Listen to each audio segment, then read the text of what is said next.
This is a public meeting of the Berlin Conservation Commission occurring via Zoom webinar on October 7th, 2020, starting at 7 p.m. As a preliminary matter, please note that this meeting is being recorded and that some attendees are participating by video conference. Accordingly, please be aware that other participants may be able to see you. Take care not to screen share your computer. Anything that you broadcast may be captured by the recording. Okay, so confirming member access. This is John Aney, Chair of the Berlin Conservation Commission. Permit me to confirm that all members and persons anticipated on the agenda are present and can hear me prior to me calling the meeting to order. Members and associate members, when I call your name, please respond in the affirmative. Carolyn McDonald. Here. Walter Bickford. Here. Liz DiChiara. Here. Steve Beard. Harry. Robin Berry. Here. Holly Kennedy DeGrudela. Is she here? She is not. Okay. Nope. Okay. Leanne Leahy was assisting with the production. But signed off. Louise Janda is unable to attend tonight's meeting due to other things. Anticipated speakers on the agenda. I don't know if any of them are present yet, and I'm not sure who exactly all is going to be present, but potentially for the solar array project, we might hear from Pete Forty, Guy Winters, Ken LaCourse, and or Chris Anderson. For the River Bridge matter, I believe Matt Senni will be joining us. And for the Boundless Adventures matter, Shannon Clancy will be joining us. We have Chris Anderson on the line and there's a 603 number, so. Okay. So with the quorum of the commission present, I call this meeting to order at 7:07 p.m. on Wednesday, October 7th, 2020. So concerning the remote meeting, this open meeting of the Conservation Commission is being conducted remotely, consistent with Governor Baker's executive order of March 12th, 2020, due to the current state of emergency in the Commonwealth due to the outbreak of the COVID-19 virus. Specific information and the general guidelines for remote participation by members of the public and or parties with a right and or requirement to attend this meeting can be found on the Town of Berlin website at www.townofberlin.com. In order to mitigate the transmission of the COVID-19 virus, we've been advised and directed by the Commonwealth to suspend public gatherings, and as such, the governor's orders suspends the requirement of the open meeting law to have all meetings in a publicly accessible physical location. Further, all members of public bodies are allowed and encouraged to participate remotely. The order allows public bodies to meet entirely remotely, provided reasonable public access is afforded so that the public can follow along with the deliberations of the meeting. While no in-person attendance of members of the public is permitted, every effort will be made to ensure that the public can adequately access the proceedings in real time via technological means. In the event that we are unable to do so, despite best efforts, we will post on the town's website an audio or video recording, transcript, or other comprehensive record of proceedings as soon as possible after the meeting. Ensuring public access does not ensure public participation unless participation is required by law. The standard public comment portion of this meeting will accommodate limited public comment. For this meeting, the Conservation Commission is convening using the Zoom platform as posted on the agenda, identifying how the public may join. Meeting materials, the public is encouraged to follow along during this meeting using the posted agenda unless I note otherwise. Supporting materials are currently posted, but will be visible during the meeting. Ground rules, commission members and speakers on the agenda, please remember to not speak when others are speaking and speak clearly in a way that helps generate accurate minutes. Concerning public comment portion of the agenda, to the extent that our technical capability allows, public comment will be permitted during the public comment portion of this meeting as follows. Attendees' phones and other devices will be muted unless and until they raise their hand and are recognized by me to speak. I ask each member of the public who wishes to speak to identify their name, and I will afford each speaker time to ask a question or make a brief comment. Finally, each vote taken in this meeting will be conducted by a roll call vote. That's all there is. All righty. That was fun. All right, so. Could you read that again? No. Oh, you said it was fun. Didn't win that fun. So now we're going to go over the minutes. Screen share this sucker. There we go. Everybody can see? Yes. Yes. All right. Meeting minutes, September 16th, 2020. Meeting opened at 7:08 p.m. John opened the meeting by saying that it was being recorded and explained the reasons for the meeting being held remotely on Zoom. By executive order of Governor Baker, due to COVID-19, the town offices are closed to the public. John reviewed the rules for holding the remote meeting. The roll call attendance was taken with the following results. John, Amy, Eric here, Steve here, Walter here, Liz here, Louise here, Carolyn here, Robin there, here. Leanne Leahy opened the meeting and turned it over to Robin and Carolyn as co-hosts. Other attendees, Jack Maloney of the Dillis Civil Design Group, and Evie Duick, who was in a butter at Highland Ridge.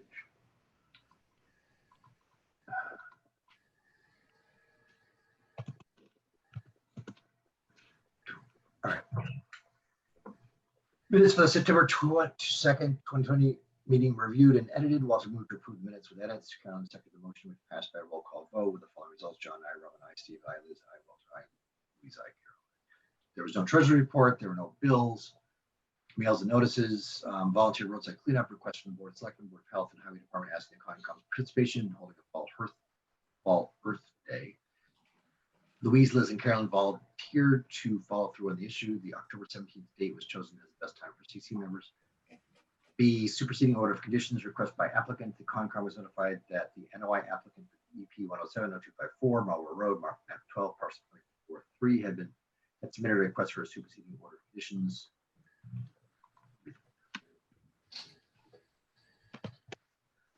P, for wetlands, solar farm, 330 Randall Road, DEP 107-0239. Pat Garner reported that the vegetation remained the same. Since there have been no significant amounts of rainfall, the effectiveness of the erosion controls has still not been tested, so the enforcement order is still in place. Pat Connor responded to the request for a certificate compliance, and an as-built plan needs to be submitted to be compared to the original plans before a CAC committee. B, Highland Ridge, DEP 107-0241. The Concom reviewed an aerial photos of the site, which showed the area had been clear cut. Pat Garner's latest report stated that the erosion controls were adequate. John reported that the CR is still not in place, so the CC will not sign off on the building permits. Butter Evie, is it Evie? Yes. Can I put in an extra V there? Would you mind? Well, it's not how she spells it. All right, fine. Evie Ducky asked to be recognized. She inquires if the developers were maintaining the 100-foot buffer of trees as stated in this OOC. John will email Pat Garner to check on the issue. Evie asked whether access to the existing trails will be restored. Holly has spoken to the property owner about this issue. Hunter River Road enforcement order. Walter reported the DP had not received a response from the owner. 335 West Street. Walter and Steve conducted another inspection of the site to determine if there was wetlands violation. Steve will draft a letter explaining the wetlands protection regulation to be sent to the owner. Appointments. Continuation hearing NOI 143 Sawyer Hill Road, DEP 107-255, lot 7.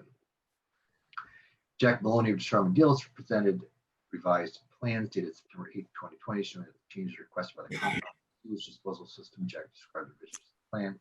Carolyn said the Concom refers to dry wattles instead of hay bales. Hay bales will be used in the well drilling area. The Concom will do an inspection of the erosion controls before work begins. After review of the revised plan, Carolyn moved to close the hearing. Louise seconded the motion, which passed unanimously through a roll call vote. Walter moved to accept the revised plans dated September 8, 2020 as presented. Carolyn seconded the motion, which passed unanimously by roll call vote. John will write up the OOC. The original will go to the applicant. Last church real. New business, River Bridge, Boundless Adventures, check.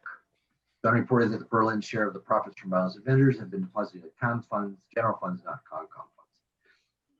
7, old business ATV traffic 40 Caves area. Walter reported that he has not heard from Officer Bromley, but he will contact him again. John will have signs made based on the example sent by Holly. Oh, I'm sorry, B, bikes versus horses. He has emailed the Sawyer Hill CR committee about the sign. C, wetland bylaws discussion. Concom review the changes John made to the wetland bylaw to be submitted to be voted on at the next town meetings. Clarifications of some languages were made. And Concom discussed ways to inform people of the goals of the bylaw given the COVID-19 restrictions. 8, 9, and 10, nothing said. Steve moved to adjourn the meeting. Liz seconded the motion, which passed unanimously as a roll call vote. Meeting ended at 8:32 p.m. It's recorded by Shonda. All right, comments? You should put your earbuds in. Shit. Did anybody not hear? Did anybody hear that? No, you can read it again. You went in and out, but I followed. What? I thought it was just me, so I didn't say anything. No. No.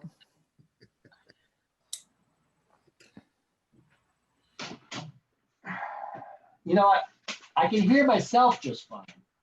Well, that's lovely. Yeah, that's All good that for you. matters.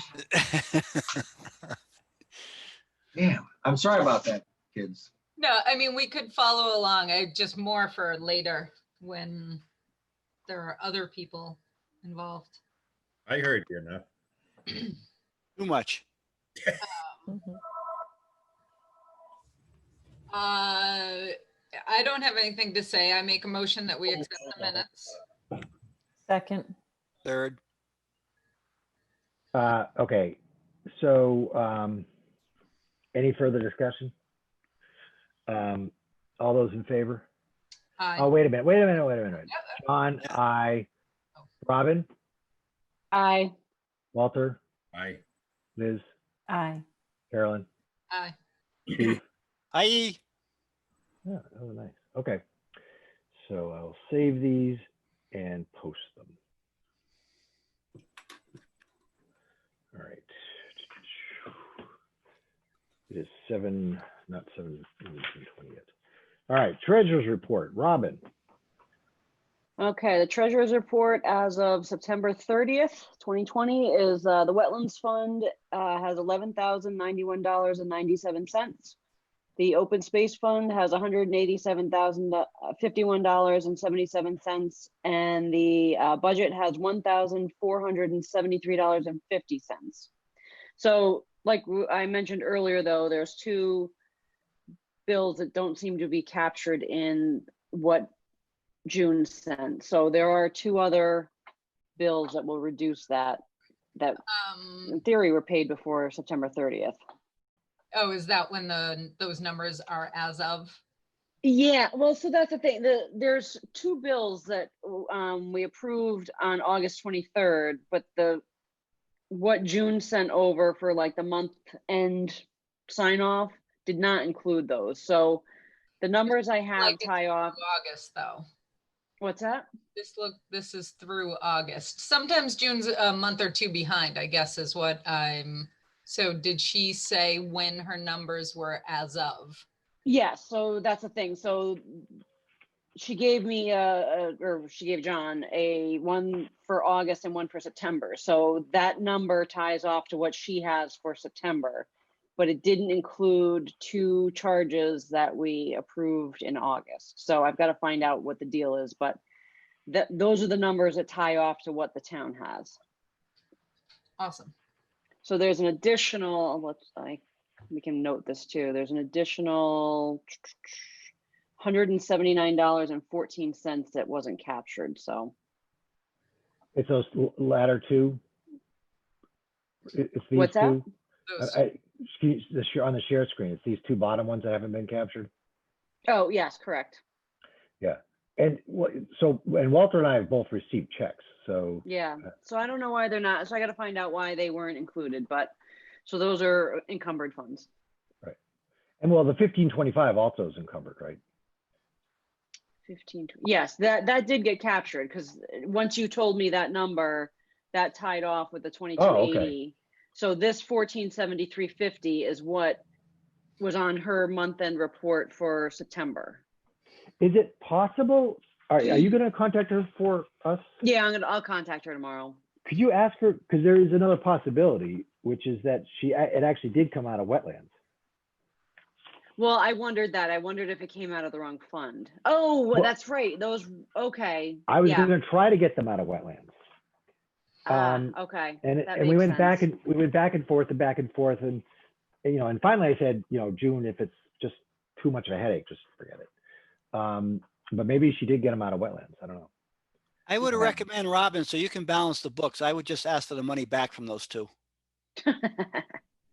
I'll ask No. for it in cash too. Yeah. No. Yeah, right, because Walter will about to check. Okay, thank you very much, Robin. We look forward to hearing the update that you get. You're probably right. That's probably what it was. I was thinking it might have gone to a different committee's budget, but that's probably what it was that it went to the wetlands. All right, because that'd be kind of So- cool, actually. So, Yeah, so I'll ask her for an updated. I'm surprised she didn't send you a form for that one to get signed off. she did not. Okay.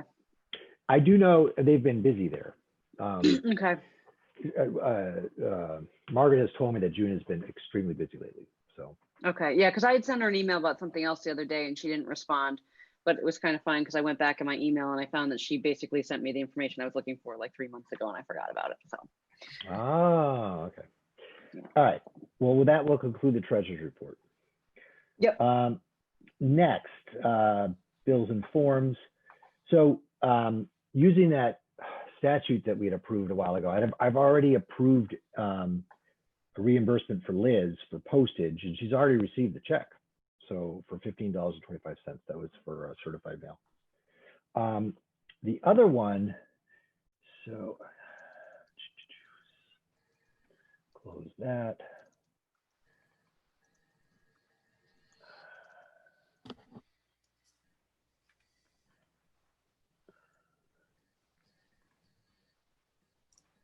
The other one's KP Law. So KP Law did it again. They submitted this giant bill to the town without subdividing it. So they got it subdivided, and this line here is what we're responsible for. Okay. For 270. Yes. So if you remember, there was a question about, this had to do with the River Road West enforcement order. And the lawyer rendered an opinion about the deed. $270 to ask a question. Yep. So anyway, but well, whatever.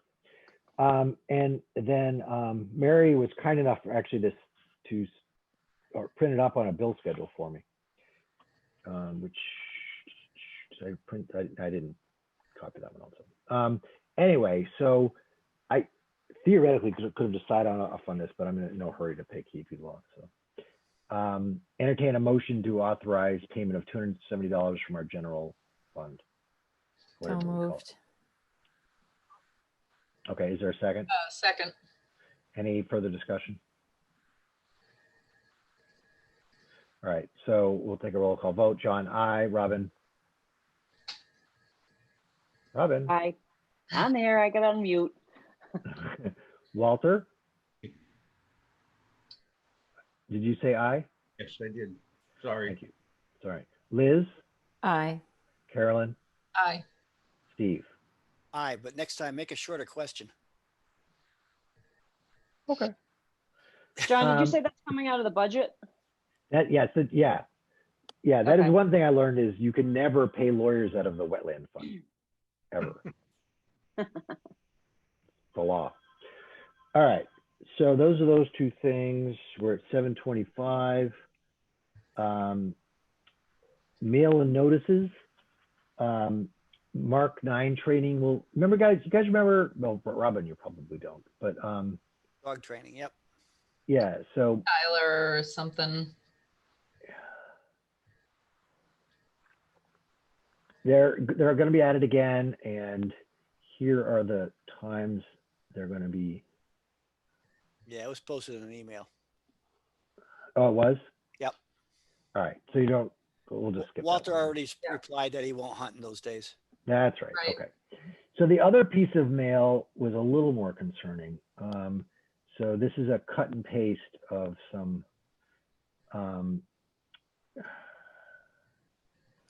email that was forwarded to me by SVT.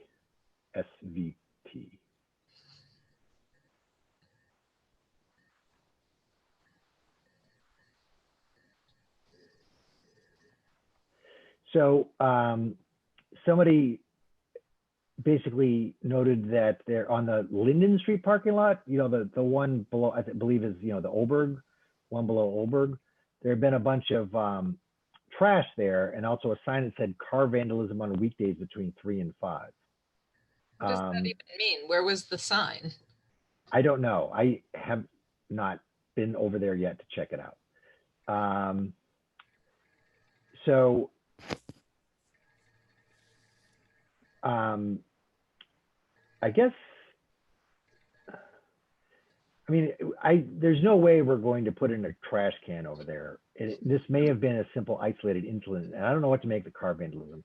So I would request a volunteer to sort of follow up on that. I just need somebody to go over there, check out the parking lot, and maybe communicate with the police officer, the police department. I'll do that. Thanks, Walter. All right. It may be that it's already gone and cleaned up. It may have been, I don't know if there was car vandalism or not. I don't know any details. I just know that there was an upset SPT I don't member. understand what that means. That's fascinating. Say again, please. I just don't understand what the car vandalism sign means. Like someone saying, hey, cars will be vandalized if they're here between 3 and 5? Like, is that what that's supposed to mean? I don't know. I was over there and I did see the sign. And I thought that was weird. So what it made me do was make sure the car was locked and. What kind of a sign was it? I mean, is it how official? Official. Yeah, printed. It wasn't a piece of paper or a piece of cardboard or anything. It was a real sign. I'll have coffee with the chief Friday mornings anyway. I'll talk to chief police about it. See what he says. Yeah, that'd be good. Because I don't know if they put it up or whether it was just somebody who's good at signs putting it up because they're pissed off. Because it doesn't make any sense. I mean, right. Like, is it supposed to be a warning that cars have been vandalized between that time? That's what I took it as. That's bizarre. all right. So Walter will follow up on that. All right.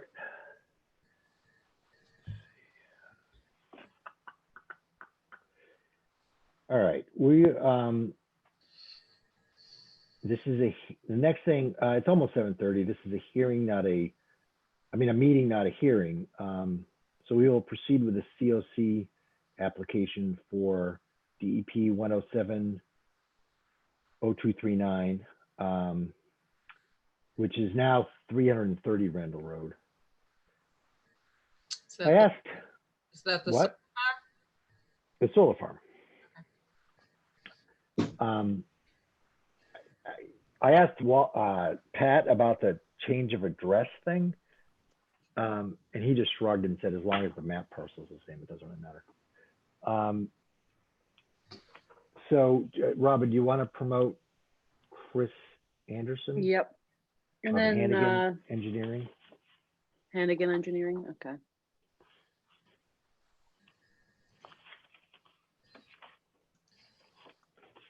I don't know. Maybe Chris will know if anybody else. Yeah, there's a call-in user and then somebody named Shannon in the attendees. Yeah, so that's Shannon Clancy. She's going to be, she's on at 8:30 Okay. regarding Balanced Adventures. I know at least one citizen of Berlin was going to observe today. I don't know if it's that person or somebody associated with. Can allow them all to talk. Beg pardon? I can allow them to talk. Should we allow them to talk? So Well, that people only can if they jump want in and- to. Right. Yeah, I can allow them and then they can. Identify themselves anyway. Yeah. So Chris, can you hear us? No, Shannon shouldn't be promoted right now. She's not Oh no, promoted. I just made her. I just allowed her to talk. I think when you allow people to talk, it promotes them. So. It's good. She's muted. Chris, are you there? They're not. She's not technically a panelist, so I still would have to promote her. Chris Anderson. Yeah, I know. I'm just. Is he? It's a he. But is he? Chris, can you hear us? He may have stepped away from his computer.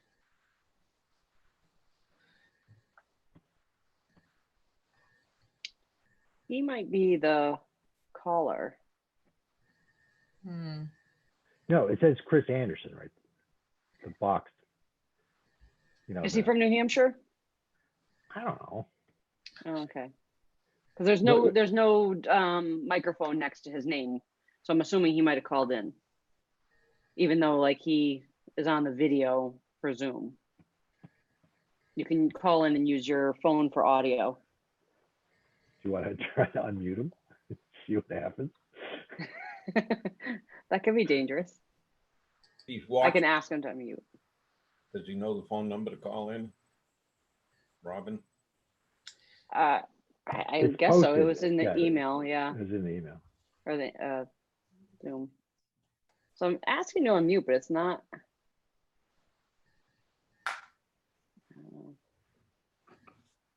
Hello? Yeah. Hello, John, can you hear me? Yes. Who is this, please? This is Chris Anderson. I apologize. I'm calling in from my house and not in my office desk right now.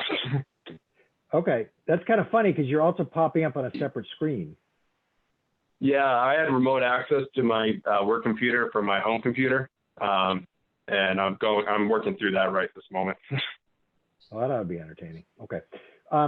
Chris, is anyone else regarding this DEP COC request going to be there, or just you?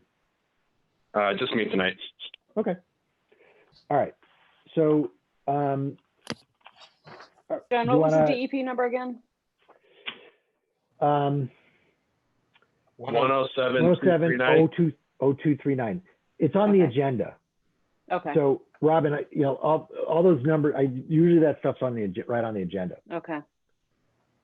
All right, Chris, you want to proceed? Yes, sir. So just following up on our sidewalk the other day, during the sidewalk, we know that there were several barren areas from where the vehicles had parked between the panels, primarily along the immediate access road. And several of the commission members voiced concerns about the fact that now that area had been essentially barren due to this additional traffic, that it wasn't going to grow as quickly.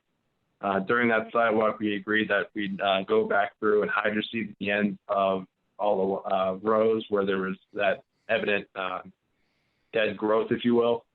I've been told, and I've received pictures from the site operator, that the hydroseeding did occur earlier this week, and pretty much hydroseeded that into all the barren areas along the roadway, primarily around the areas where gullies had started to form in rivulet. So we're providing that additional stabilization in order to get that or additional seeding to get that area stabilized in a more quick manner, if you will. During the sidewalk, we also noticed that there were rivulets that had formed within the access drive. The operator, again, has laid down new gravel and created a mound that will direct the runoff towards the interior drainage riprap swale that goes along the side of the drive on the solar field side of everything, so that any runoff from that area gets directed into there and away from the barren or the more vegetative area on the outside of the fence. It's all going to the detention basin, and we feel at this point in time we've made the additional measures to get the site more stabilized. Currently, the site is pretty much vegetated to a 95% level, which we feel is more than sufficient to close out the project. If there's any questions, I can address them. All right. Well, yeah. Let me just back up a sec.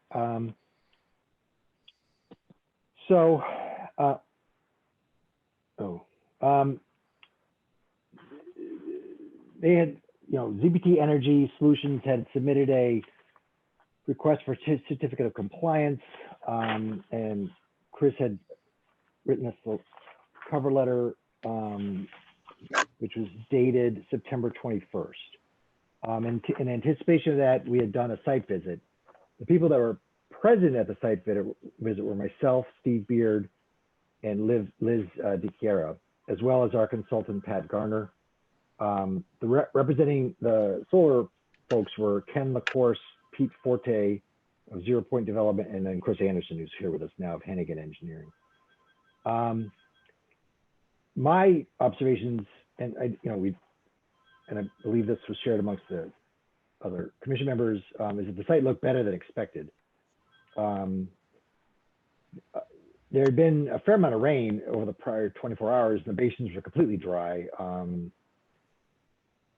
And most of the site looked really good. There were some erosion and rilling, forms of little rivulets along about a dozen of the areas between the solar arrays, between the rows, where there had been insufficient ground cover. And then there was that gully in the road that Chris just talked about. And then there was, sort of an agreement of what some of the interventions should be. Now, I had asked Pat to go out today and take a look. And let me just reference.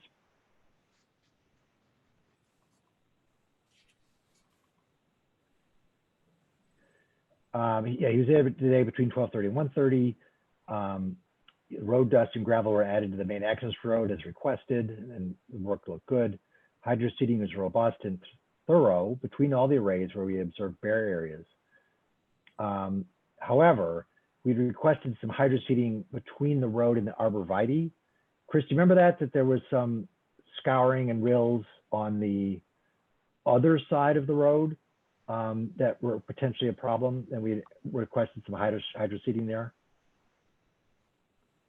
I remember the rivulets. I don't remember specifically calling out additional seeding in those areas. I know our concern while doing that part of the walk was that the fact that the rivulets had formed within the roadway, which is kind of creating a quote-unquote short circuit of the water inside the drive, which increases the velocity and causes that erosion. But I think with the fact that we're now putting the additional gravel in to fix those rivulets to slow down the water and kind of direct it into the swale system, should alleviate those issues, or that those channels that formed on the other side along the fence line substantially. Pretty much, it's the amount of sediment that's going to be generated from those rivulets should be minimal now that the construction is done. And it's going directly into a much larger, broader riprap swale. So any sediment that does get into that runoff in those areas is going to get captured and slowed down and drop out of suspension within that riprap before it even hits the detention basin, right? My opinion. Pat, I'd also see no evidence. We asked that there be some hand seeding of where the silt fence had been removed. There were some, sort of raw, turned up, exposed areas where the silt fence had been removed, and we'd asked for some seeding, and that was not done. So, Pat's summary was there were 2 points he made, or I guess 3, that most of the work looked like it was very well done. There had been some of that other seeding that had not been done, and also that he was concerned that we should make sure that there is germination of the areas before we issue the COC. So those were his concerns. People's thoughts? Well, on the site visit, on the site visit, I was, there was water coming out of the culvert below the road, and it was clear as could be. So I thought that was fine. I think, John, you also witnessed that. Yeah, I did. It looked good. Yeah. Yeah, it looked good. So it means no soil was getting down, running through the culvert from the road. Right, that water was coming from the retention basin, sort of seeping down through. Right. Yeah, the retention basins look much better. Several months ago, they had pulled out a lot of the sediment with a shovel, a power shovel, and then reseeded them and stuff like that. And there's riprap. They'd put in those fingerlings, those side swales over on the, I guess it's the northeastern side. Yeah, western. Yeah. Yeah. So, overall things look good. There's just a few concerns left. Just that, I'm pretty sure, Chris, that we had talked about seeding those areas. And also, you know, Patrick does recommend that we make sure that the seeds pop. So you know, based on those, so I'd like those other areas seeded, and then, you know, we give us a little bit of time to make sure germination occurs, and then with any luck, we'll be able to tie this off at the next meeting. Okay. So you pretty much just want to make sure that at least the grass germinates at this point in time in the areas that we've reseeded. That's essentially your main concern at this point in time. Make sure the grass actually starts growing. That the grass starts growing, and they just hand seed those areas. There was some turned up soil, you know, where the arborvitaes are, and also turned up soil where some of the silt fences have been pulled up that were downgrade, you know, downhill. So if you get those two things done, and then, you know, Pat will keep an eye on the place, and then hopefully we'll be able to get this tied up next meeting. Okay, I will. I'll double check with the ProTech and 0 Point guys to confirm that they did do the additional seeding in the turn up areas near the erosion control, and I'll relay that. The commission is primarily looking just for the initial germination for those barren areas. Yes, that is, yes. Well, and germination of the hand-seeded areas as well. I mean, right. I'm not gonna. Well, if they get, the sooner they get that hand seed down, the better. Put it that way. Like maybe tomorrow. Okay. Noted. Oh, okay. All right. Anything else? At this point in time, I have no other comments. Okay. Thank you very much, Chris. And we will then continue this hearing public meeting on the 21st at 7:30. Okay. Sound good? Works for me. Thank you. Thank you very much, Chris. Have a good evening. You too. Thanks. Bye-bye. All right. Has Matt joined us yet? yes. Robin? Yeah, it looks like it. Yep. Hold on, I just got to unmute. I'm trying to do 5 So- different things here. So John, the CR on the thing is all done and all complete on the solar? The CR was, yeah, no, it was actually a protective covenant. And that was done a Yeah. long time ago. Okay, so there it's all complete. Yeah, that was done a long time ago. There is one more thing we should vote on, which is, it does seem appropriate at this point to formally lift the enforcement order. Yes. So that I can inform the Board of Selectmen, the Town Administrator, and the Inspector's Department. So I would entertain a motion to lift the enforcement order. I make a motion to lift the enforcement order. Is there a Second. Any further discussion? This is All right. 100 River Road, you said? No. No. This is for the solar farm. We've had this. Oh. Yeah. The one we just talked about. Okay. I had forgotten. All right. So roll call vote. John, I. Robin, Aye. Walter, Aye. Liz, Aye. Carolyn, Aye. Steve. Aye. Excellent. I will email everybody at the end of the meeting about the lifting of the enforcement order.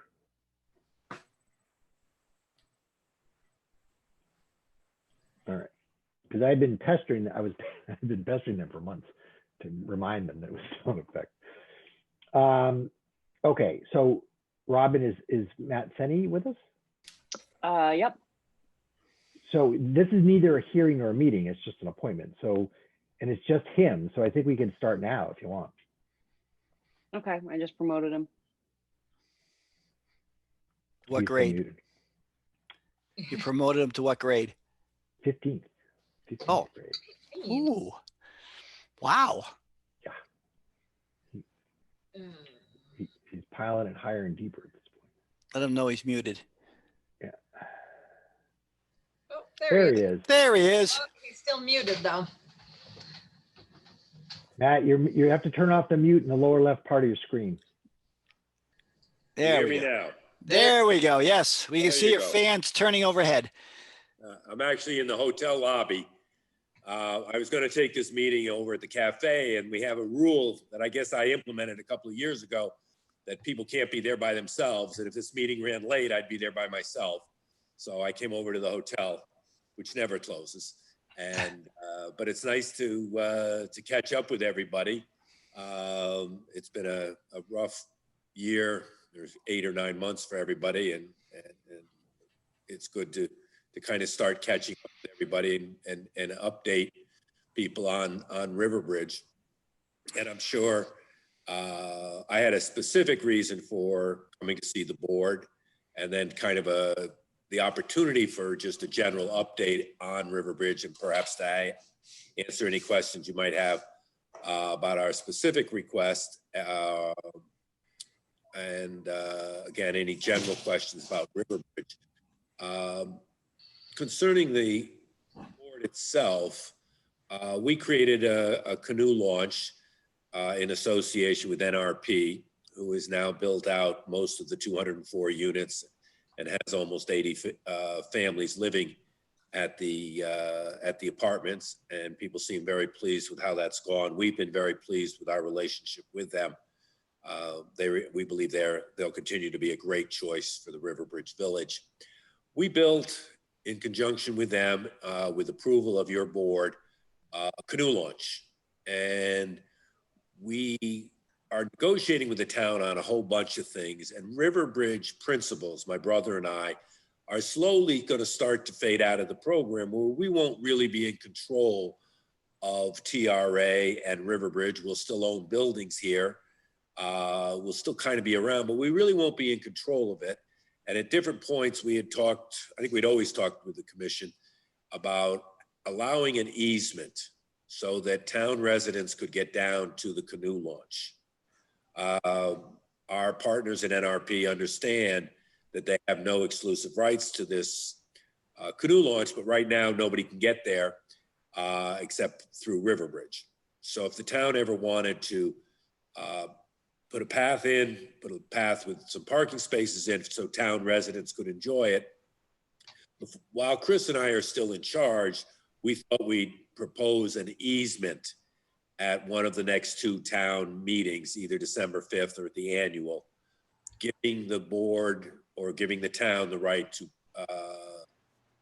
giving them an easement. Whether they ever do anything with the easement, it might be 20 years before they decide, yeah, the residents want to use the facilities, or within a week next spring, they might decide they'd like to be able to walk on down there.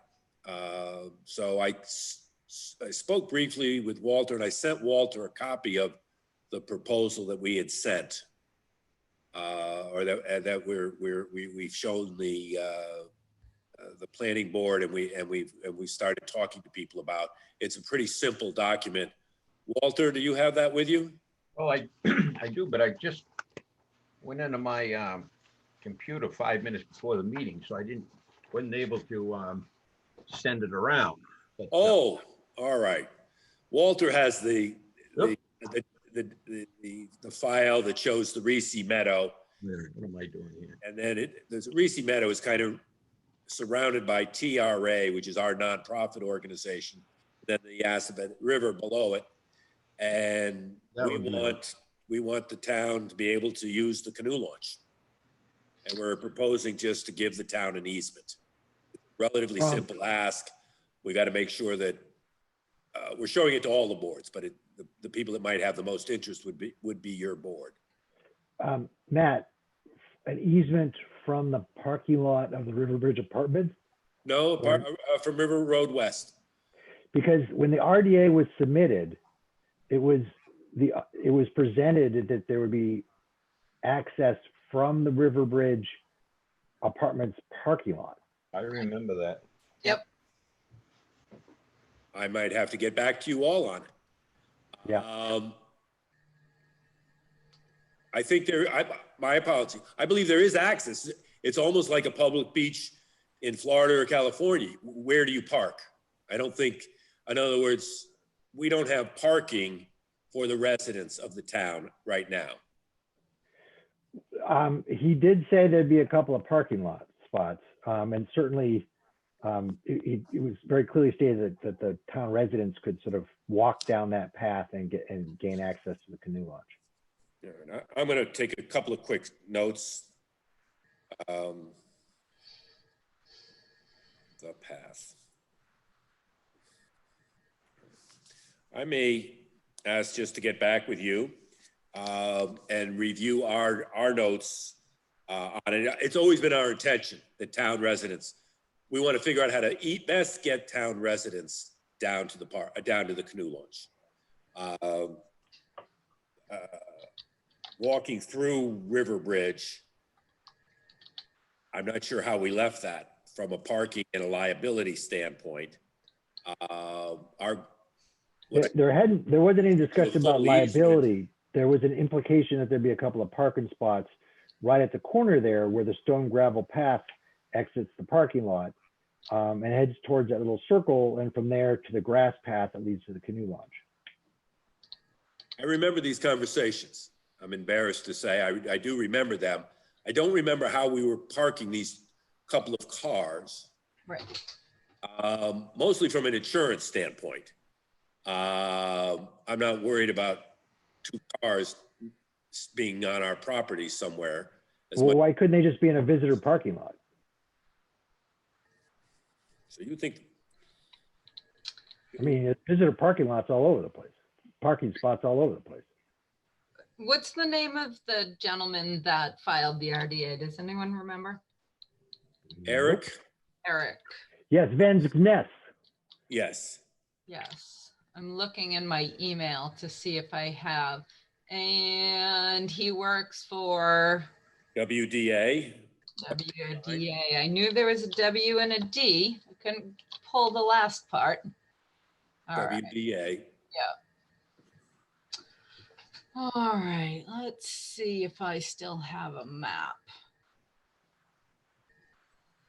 So.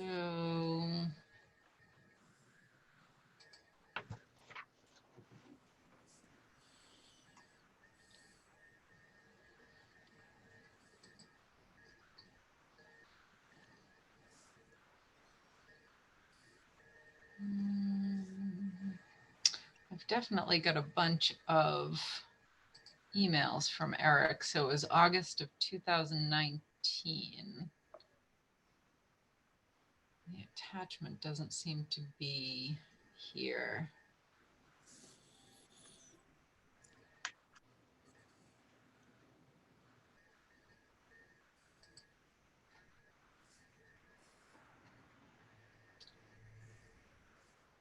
John, have you cleaned out the Conservation Commission?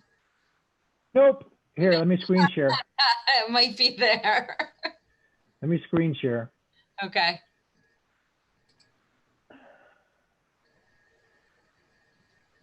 Paved parking area under separate contract. Begin widen Stowe Dust Trail. So these were the parking spots that they said that the town could use to access this stone trail, which leads to this grass trail, which leads off to the canoe launch. Right. This helps me immensely. Let's stay with this, and I'm gonna, if I could ask you to send this to me after we meet. I'm not sure who's now it disappeared on me. What's your email? Matt, M-A-T-T at riverbridgenorth.com. Just Matt? Yep. How do you get away with that? Because no idea. There is no other Matt. There you go. So just so I got it straight, M-A-T-T at riverbridgenorth, one word. Yep. .com. All right, I sent it. Okay. I'm going to review these with Chris. And I'm going to assume the query will be, would the board want a full easement where they could drive, put in a path with their own parking sometime in the future to access the canoe launch without kind of coming into Riverbridge to find these 3 spots. I'm going to assume these 3 spots are built exactly where they say they are. And I'm obviously going to go check that tomorrow. But right now, there's a way to get to the canoe launch. I guess it's through our property. And Chris and I won't be in charge 3 or 5 years from now, maybe even 2 years from now. And would the town like Raider access to the canoe launch? Where Yes. now they could Definitely. put in their own path. They could Right. I mean, it's certainly not in lieu of the parking Yeah. space that we approved. I'm not asking in lieu of the parking spaces. Yep, but I think I got to go find those parking spaces. That's why I want to take that map. Yeah. I think for the future, it is in the best interest of the town that there is an easement, though. Right. Definitely. We just want to give you an easement. We're doing a little bit of horse trading with the town. What can we give the town? What can the town give us? It's just something we want to get off the table while Chris and I are still in charge. To refresh your memory, TRA is a nonprofit. It's now owned by the Sennies, the hotel, and NRP. And as the Sennies wind down, the Sennies will own less and less of it, and we won't have controlling share of it for very much longer. But I have some. I'm gonna make some notes here, and I'd want the board to just kind of discuss amongst themselves and get back to me if they would like a grander easement. They don't have to do anything with it. We just put it on the public record like we put everything else on our public records, so that 5 years from now or whenever it was you wanted to go expand the town's abilities, it would already be laid out for you. And I will get back to the board. Matt, the plans that you gave to Walter, do you have those digitally as well?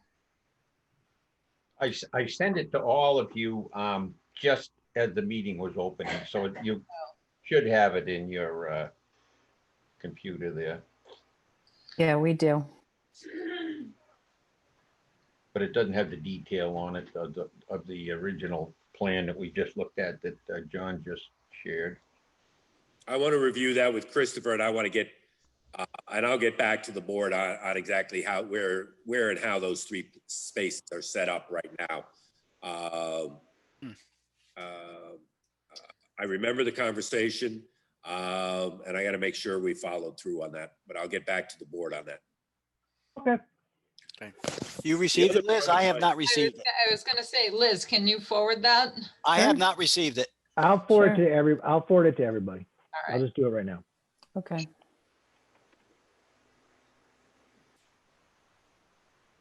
So I Questions just add like to this Walter. that I always make my brother come and do these things, and I apologize. He would have been able to. He might have had a better recollection of those 3 parking spaces than I do. And Eric left WDA about 9 months ago, just before the COVID hit, or he might have had the opportunity. Yeah, I think he probably is upset. His timing probably wasn't good. A different firm made him a deal 5 miles from home. He'd been commuting about an hour for years, and he had, small children and the American dream. But I don't think the timing worked out particularly well for him. The second reason that I wanted to say hello was Chris and I have just been going around chatting with influential boards, people in town.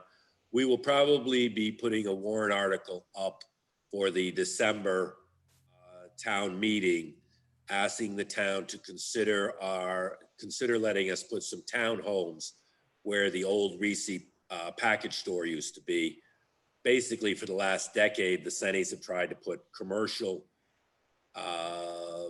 anything, including restaurants, on that pad site. We had hoped when the hotel would come that would create some demand. When the apartments came, we did have a contract and financing to put a very large upscale restaurant on that site, and that went south. And the Sennies are a little bit between a rock and a hard place. We've built this very expensive water system. Obviously, everything got delayed with COVID, and that part is we're dealing, putting that together. But the Sennies, we need to flush toilets, among other things. When we're not building a big restaurant over there, we have a very expensive water system to maintain. Obviously, the hotel, although it stayed open all through this last 9 months, its occupancy is way down. And the apartments, although they're doing well now, they're 3 or 4 months behind schedule in ramping up. So we will be proposing to the town to put in about 28 townhomes with a very reputable builder. We have a purchase and sale contingent on the voters of the town, allowing us to switch from commercial to residential. We were allowed to build about 40,000 square feet. It's about 3.5 acres. We only had parking to do about 20,000 square feet. And as hard as we tried for a decade, we just could never attract anybody over there. And there's just commercial changed in the decade since we came to town. The Pure Hockey building sat empty for 7 or 8 years. Sports Authority has sat empty for years now. And the commercial landscape, including the malls, have just kind of changed. So the idea of what to do with the remaining big parcel at Riverbridge has been daunting to us. But we have met with the planning board, and we're going to be re-meeting with them on this upcoming Tuesday, once with the selectmen and certain officials in town. And so I don't think it's a scenario where we're looking for the Conservation Commission to give a blessing. We just kind of wanted to take the opportunity to update you on what we're doing down here at Riverbridge. We did close the cafe for several weeks because of the COVID. And the gas station stayed open. The daycare, of course, closed. It's now reopened at about 50% capacity, but should come fully back. You have a vested interest in Boundless Adventures, and they are doing very well. This is their 3rd season, but they took a huge financial hit. They had more than 100 groups coming this spring. And of course, all the camp groups got canceled this summer.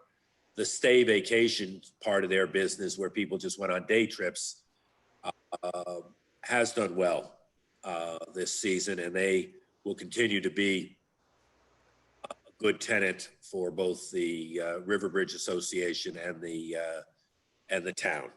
And obviously, without your help and considerations, we wouldn't have been able to put them into a business. But we think they're a good neighbor, a good taxpayer to the community, and of course, Riverbridge and the commission and the town split the rent, and then we hope some of that money funnels back to your group. So that's kind of my full update. Do any of you have any questions that I might be able to answer? Oh, I'm good. The pizza place could stay open later. Pizza place will be staying open later, probably within the next month or so. We reopened and we only kept it open till 3. Then we moved it to 5. Then we moved it to 7. And part of that is managing the virus. We just wanted to make sure. We closed down the NRP buildings 3 different times because people tested positive. And those people were coming into our cafe. We were just scared. I was just teasing. Oh no, but we want to keep it open. We want to keep it open later. We feel it serves its purpose in the community. The people do seem to like the food, and as a place to go. And with the outdoor, we have some outdoor seating now that's kind of nice during this COVID time. But so we do plan on keeping more extended hours open as we get our hands around this the virus and such. Great. Thank you very much, Matt. Matt, can I ask, are the affordable units all full? Are they all taken? It isn't owned by us, and Eloise would probably have a better answer. I'm going to guess that they're all, I think they probably are spoken for. Now, people only stay an average of 1.5 years, even in the affordable units, so they keep coming up. They'll come up over the next 20 years. I do know they're very pleased with the demographics of the who's moved in. I believe the actual number is 2 school children. If you drive through there, you'll see a lot of infants. We have a lot of young families with their first child and a dog. We have dogs and we have very little babies. We have only 2 school children out of the first 75 or 80 units that are actually living there every night. The person who manages this property managed Hudson Point, and Brian Bush built Hudson Point. He was going to be our partner. And basically NRP built exactly the same size units, and they're basically too small to attract a lot of school children. The reason I'm sharing that with you is they're redoing the physical impact study that the town wanted when we first did the program, and then back in 2014. But it looks like we're going to bring very few school children because of the actual size of the units. Okay. Thank you very much, Matt. Sorry, one other question, which is, I went in there, they're very nice. I took tours and, Oh, good. yeah, I don't think the parking spots are marked by unit or even visitors. So I was just thinking if I had a heavy canoe, those spots are probably prime for residents to use. So, You're talking about the canoe spots again? yeah, back to the canoe spots. Okay. That's kind of first priority for me tomorrow morning. Figure it out, yeah. I feel like I came unprepared to the meeting. I didn't have Eric for obvious reasons. I didn't have my brother. And frankly, I'd totally forgotten about it. If they were on the plans, we built them, and I'm going to find out where they are, and I'm going to get back to the board on it. Yeah. Did you like the tour? Yeah, it was beautiful. Okay, good. They did a great. We think they've done a great job. The apartments that we want to build will blend in. There'll be 2 stories, which will kind of blend in and soften the approach. And the approach wasn't quite as harsh as I had envisioned when they started building the 204 units. So the townhouses will be owner owned. Yes, not rented, and yeah. One point I didn't mention, in talking with people in town, and it's horrible to say, but workforce housing, $400,000 condominium units versus 580. We're trying to build these units so that people can afford to live here. There seems to be people that we talk to in town want people to be able to afford to stay in town. They want people starting out in life to be able to come into this town. And there's just nothing affordable. So we're trying to get the units to come in at a very affordable price. We could build maybe even a few fewer units, bigger in scale, or just bigger in amenities, if you will, and then be up at the $500,000 mark for these condos. But we don't.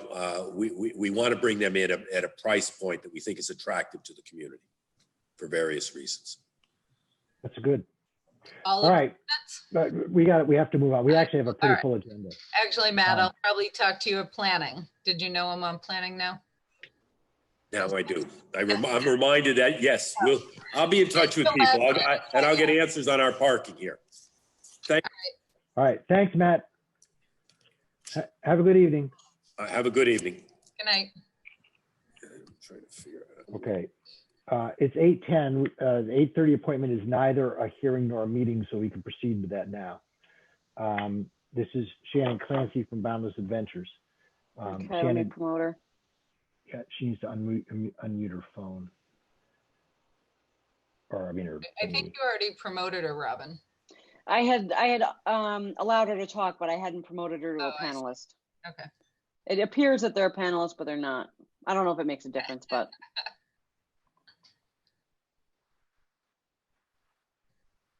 So me.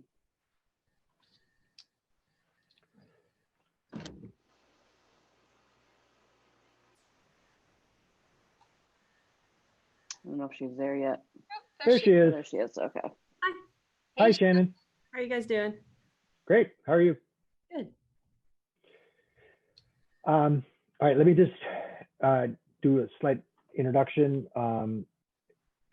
Shannon had actually, I don't know your title, Shannon. General manager or Yeah, I'm the of, general manager of Boundless. of Boundless Adventures had emailed me about a request concerning running some electric conduit. And they had an initial plan, which I had mentioned probably wouldn't fly. So they came up with a secondary plan, which she sent to me, which looks better. And so she's sort of here to get some feedback. I pointed out to her earlier today that, depending that we might want to consider advising her whether she could do this via an RDA as opposed to an NOI, because it is within the 100-foot wetland buffer. So please go ahead, Shannon. And also I can screen share for you if you'd like the site plan. Yeah, that would be great. I just realized I didn't have it pulled up. All right.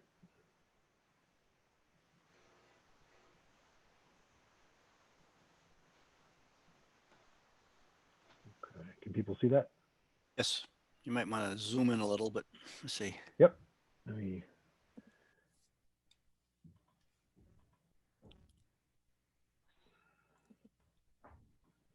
Is that pretty visible? Oh, there we go. Yeah. Better. Okay. Go ahead, Shannon, please. Okay, so the original plan went like right through the wetlands, which I personally wasn't happy about anyway. The original plan didn't include National Grid. They're very frustrating to deal with, but they've actually been cooperating a lot lately. So we came up with this secondary plan where we'd be adding a transformer where it says transformer pad, like right outside the wetland buffer there. And then we would be digging from there through the parking lot that's already there and then to where the office building is. I don't know how many of you have been to the park and seen it, but it's right over there. So that would include using National Grid. So they would be doing, if I believe if it's going to be either one of the applications, he had mentioned an NOI application. So he would be the one to do it, but I did want to go to you guys first and get your opinions and make sure that we're taking the right steps. What is So, for, Shannon? Just to have lights in that building? Yeah, well, electricity in general, right now we run off of generators, which has been absolutely miserable because, we had 2 die this year. So then we have a rental one and it gets really expensive and we're constantly paying for gas or diesel. And, it's not reliable when running a business where I need, Wi-Fi to check people in. And we finally got Spectrum came and they dug their underground. And so we got that all set up, but without electricity, it is really frustrating to run the business without it. Especially we have the glow in the parks every Saturday, so we have no lights. Yeah. And so it's all within already disturbed land. It's in filled areas in the parking lots. Nothing's getting into previously or into undisturbed areas, right? Looks like. Yeah. Yeah. John, can you just zoom in on the transformer pad? Yeah, the pad's inside, right? Yeah. So everything's, this is a 25-foot buffer. So, 100, the whole thing is within the bordering vegetated wetland. Right. So it's clearly within our jurisdiction. I think what Walter was pointing out is that if this area has already been sort of like, sort of graded and disturbed, is this something that requires an NOI or an RDA? The issue is, I guess, doing digging here and, whether we want to make sure that they had adequate right. And erosion control. How close is that to where we did the replication area? Or you guys did the replication area? I don't know. Right, so I think, John, if you move the map down. This way? No, the other way. I want to see more towards River Road. Right, so not quite that far.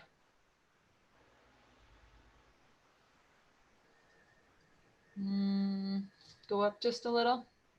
Yeah, wetland reclamation. Very frustrating not being able to drive. Oh, right, wetland reclamation. See that? Mm-hmm. I don't. Oh, right there. Yeah. Okay. So can you, yeah, I just want to, because that came out really well. That took really well. And so this is still from further up the hill, right? Mm-hmm. Mm-hmm. Okay. And it's between the area for Boundless and the road going to the well, the wells up there for the river bridge. Right. So it's disturbed on both sides of it. It just fits in there, it looks like. Yeah. Can I ask? It looks like it just starts out of nowhere at that transformer pad. Is this going underground, or are you gonna? You're not gonna have it on poles, are you? No, this would be going underground. So where's that coming? Is that on the map? It says power line going right up there, Liz, if you, Oh, Is it? Well, okay. it says assumed power line. Yeah, Assume- so so you're gonna have to dig. there's already a box there. There's already a box been put there. So we'd be feeding off of that one and just adding a transformer in. the power Is that line goes up to the wells. Oh, the that power line's there Right. already.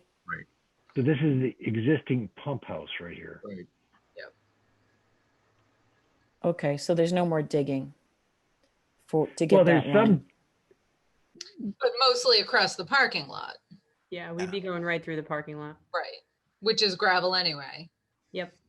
I mean, they do get close. Yeah, but it's also not like it's going to be dug and open for weeks. It's probably going to be a day, right? Yeah. It's probably a ditch witch, right? Yeah. I mean, it's. Watch your language. So, I Shannon, think an RDA is fine. okay. Shannon, do you have any questions about the difference between an RDA and an NOI? Yes. Do you have What's the lots of difference? questions? Okay. So an RDA, as I said in the emails, basically it's a request for whether or not you need an NOI. An NOI involves a lot of site engineering, and it's a public hearing and notice, a plan to help prevent any kind of disturbance of the wetlands. An RDA is basically a request for, do we need to submit an NOI? An NOI is more expensive, and a lot more effort.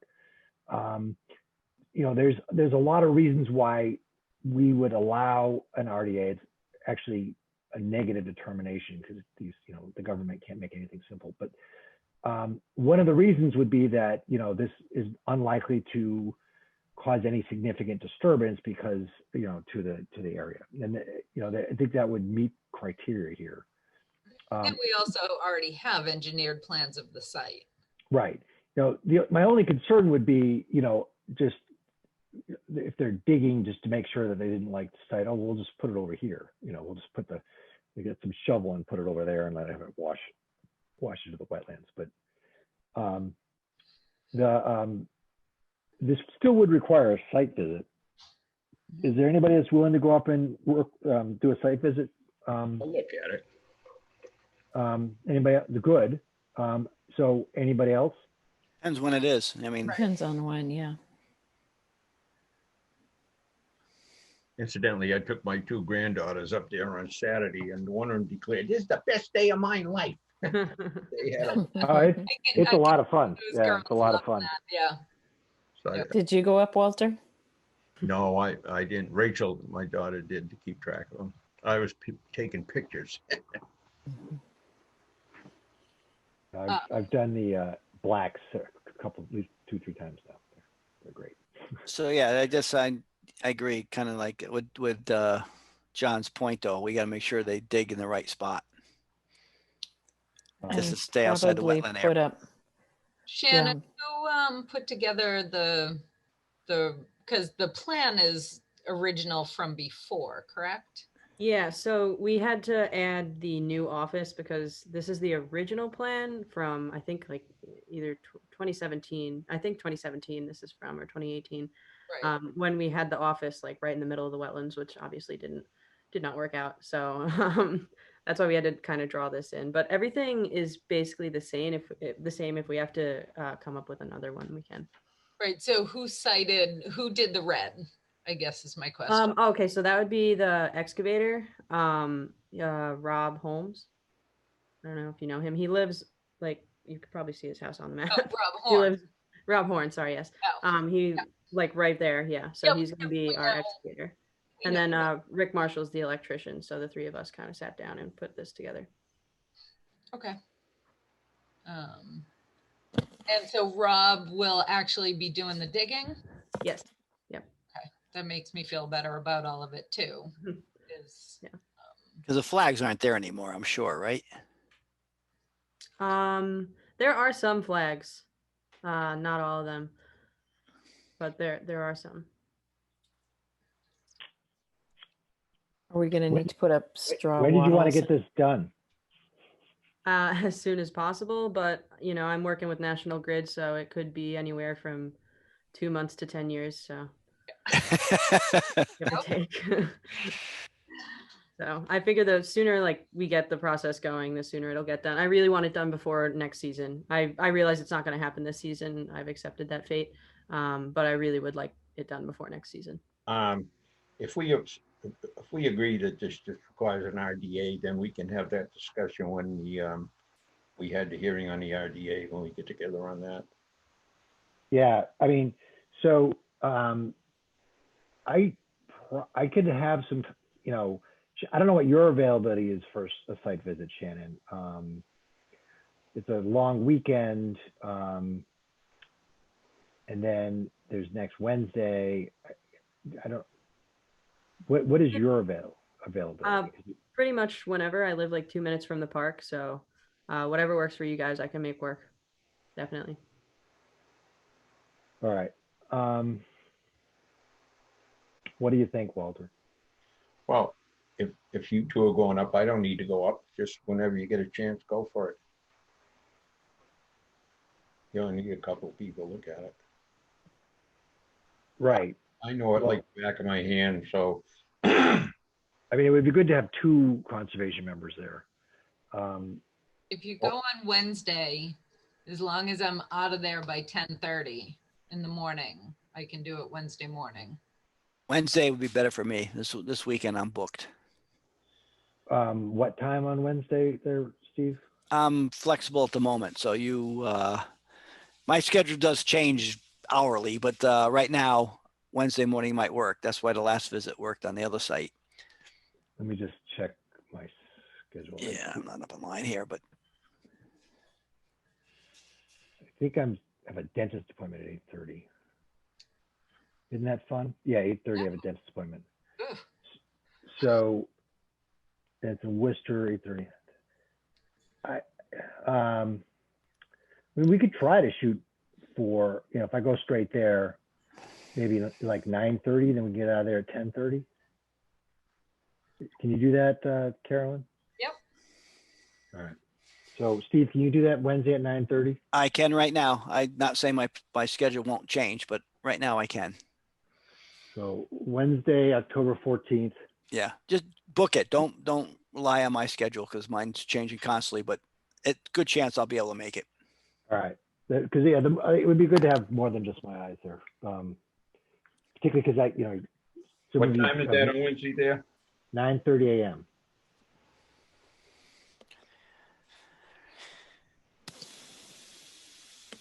Okay, 9:30 Wednesday.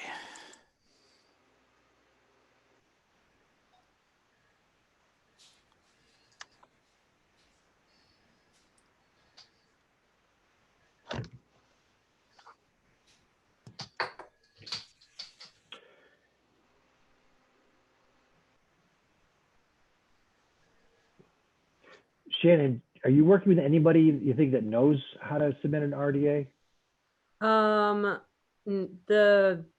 The guy I'm working with for it through National Grid mentioned the NOI, so he might know the RDA. But I'm not sure. I'd have to ask. Rick would probably know as well, so I could ask the two of them. You can call it up, Google it up on the state wetlands, and there's good explanation, directions, and everything else is pretty straightforward, Shannon. Yeah, I mean, Shannon, find out if like how lost you are on this, because I can email you a direct link essentially. Okay.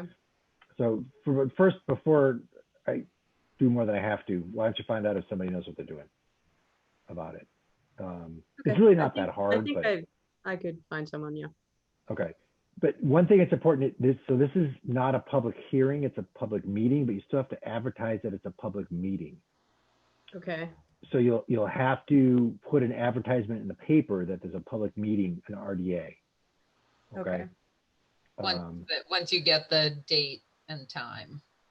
Right. I'd have to give you so depending on how things go next Wednesday, I could potentially do it the Wednesday after at our next meeting, and but you'd have to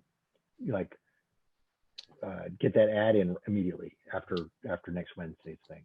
Okay. It's not a big deal. You just call up the Worcester Telegram and you would say that there's a public hearing concerning an RDA at that address with the Berlin Conservation Commission it would probably be at this point 8 p.m. That's essentially what you would say.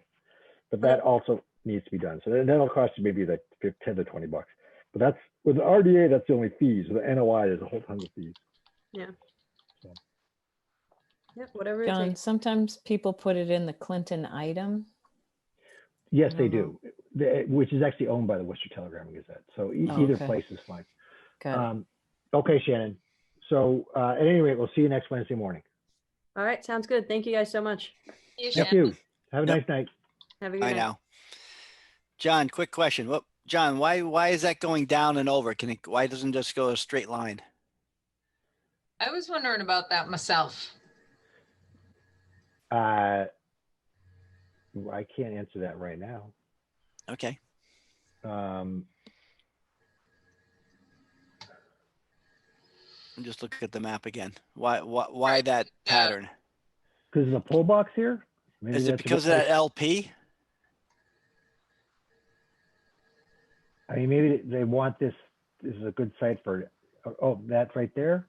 I don't know. No, I see LP down below. Yeah, I don't know. I just wonder why you wouldn't go diagonal, and also why the power going in the far end of the office versus the other end. But you got me. That part doesn't matter, but the other part is like, okay, well, if you went diagonal, you go further away from the wetland. Right. Yeah, interesting point. We should have asked Shannon to see if Rob or Rick could be there. I can ask that Wednesday. Yeah. Do you have a map of this? John, you have a hard copy you can bring with you that day? I do not have a hard copy, no. Can you send me this map? That'll probably print out. Yeah, I can print it if you can send it to me. It's a PDF, I'm sure. Yeah, it is. Yep. I'll send it to everybody immediately. Just give me a sec here. Okay.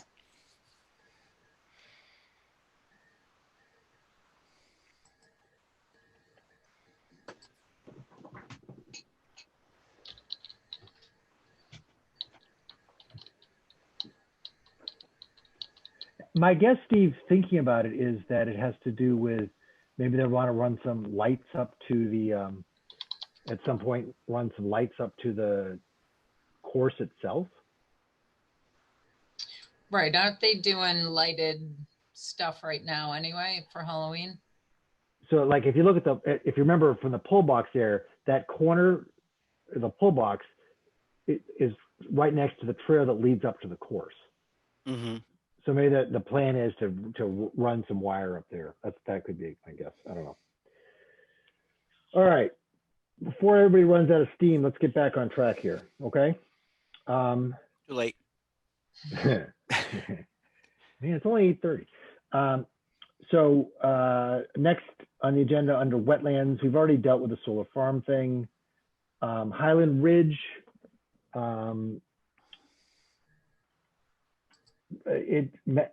Patrick has continued to report that things are good up there, and I asked him about the trees. So here are his comments about the trees.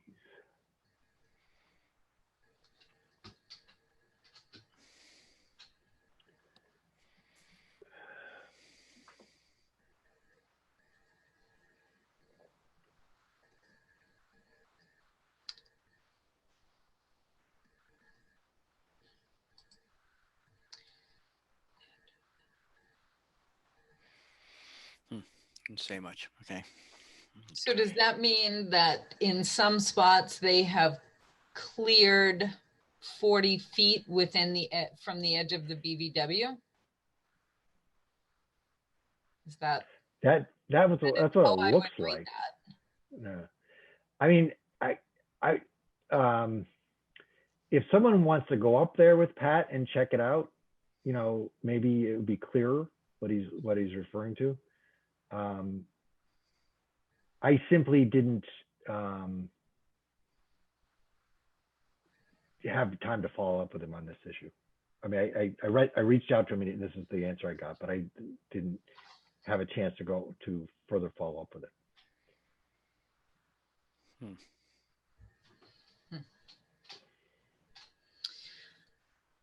So this would indicate that the edge of the zone lanes between 40 from the BVW edge. So this is all outside the BVW. Which is in the 100-foot buffer zone. The 100-foot buffer zone begins at the edge of the BVW. Right. All right. So yeah. Yep. I am so disappointed that this changed hands and that it happened the way it did. Yeah. All right. If anybody wants to follow up with Pat, maybe have a walk up there with him, just reach out to him. Right, but they follow the plan. There's not much you can do. Right. Right. That's right. So I don't even why reach out to them. I mean, if they haven't violated anything. Okay. May not be our liking, but they didn't violate anything. So. All right. The CR is in the works there. I don't know. I will not sign off on any building permits until it's approved by the by the select board. Good. Okay. So. And they won't sign off until we approve, right?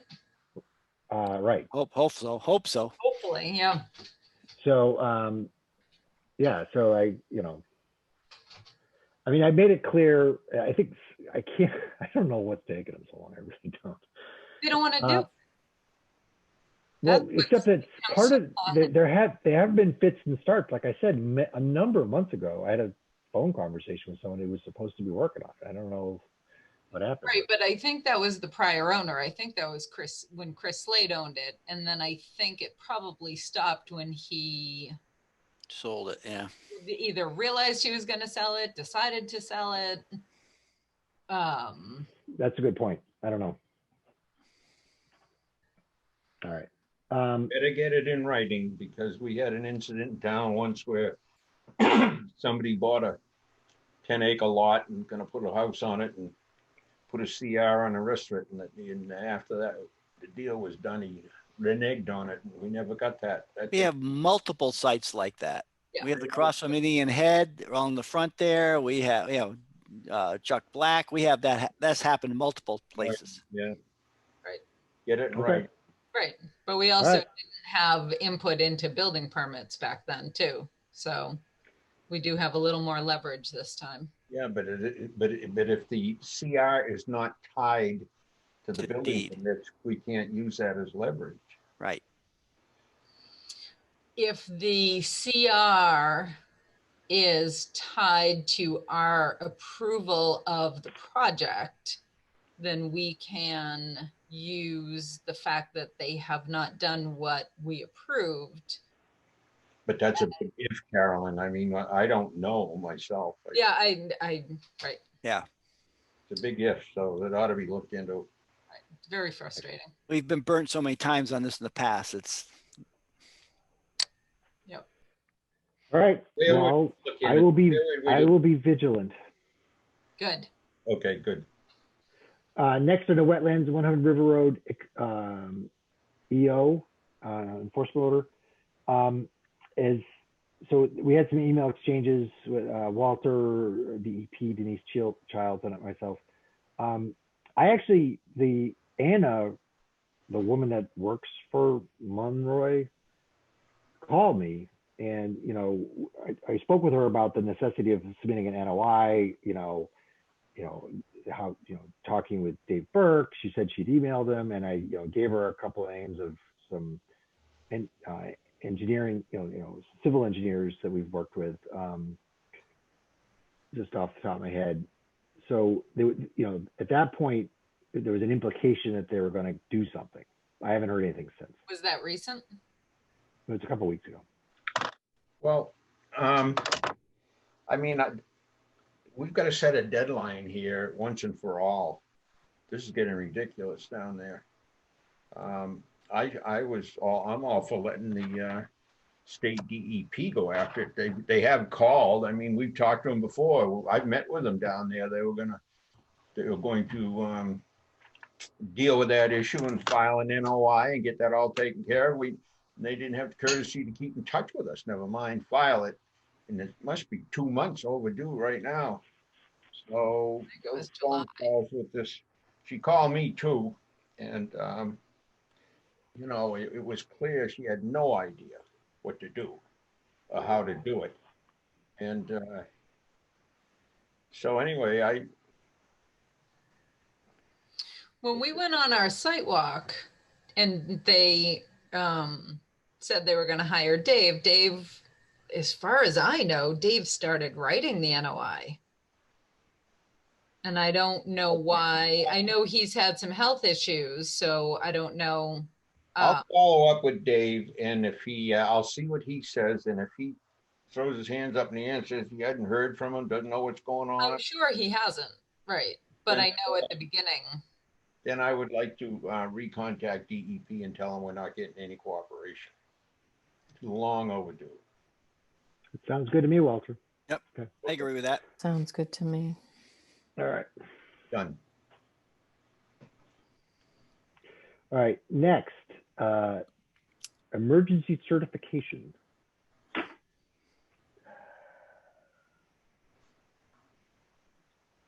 Emergency certification. I know. Isn't that impressive? You get to certify that there's an emergency occurring? Well, no. Oh. No. I had to certify in a hurry, that's all.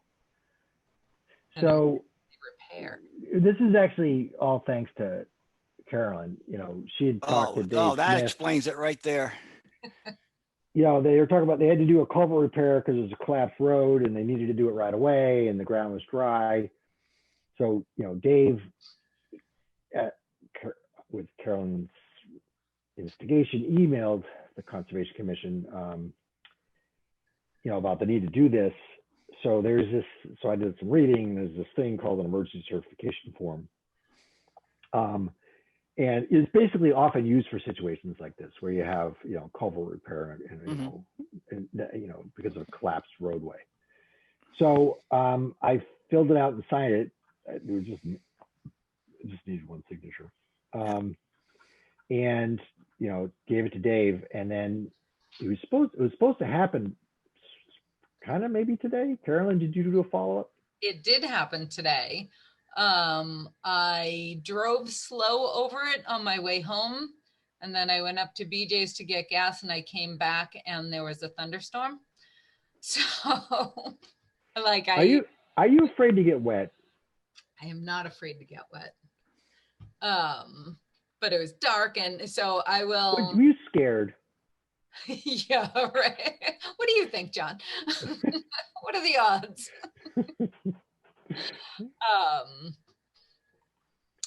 All right, so they did do the work today. It looked good from what I could see, From your car with the wipers going. From my car. No, that was before it rained.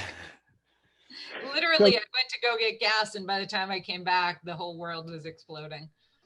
Yeah, it was an impressive storm. So you'll check it out within the next few days and let us know if there's a problem. Yep, absolutely. Thank you. Is she the cause of the failure?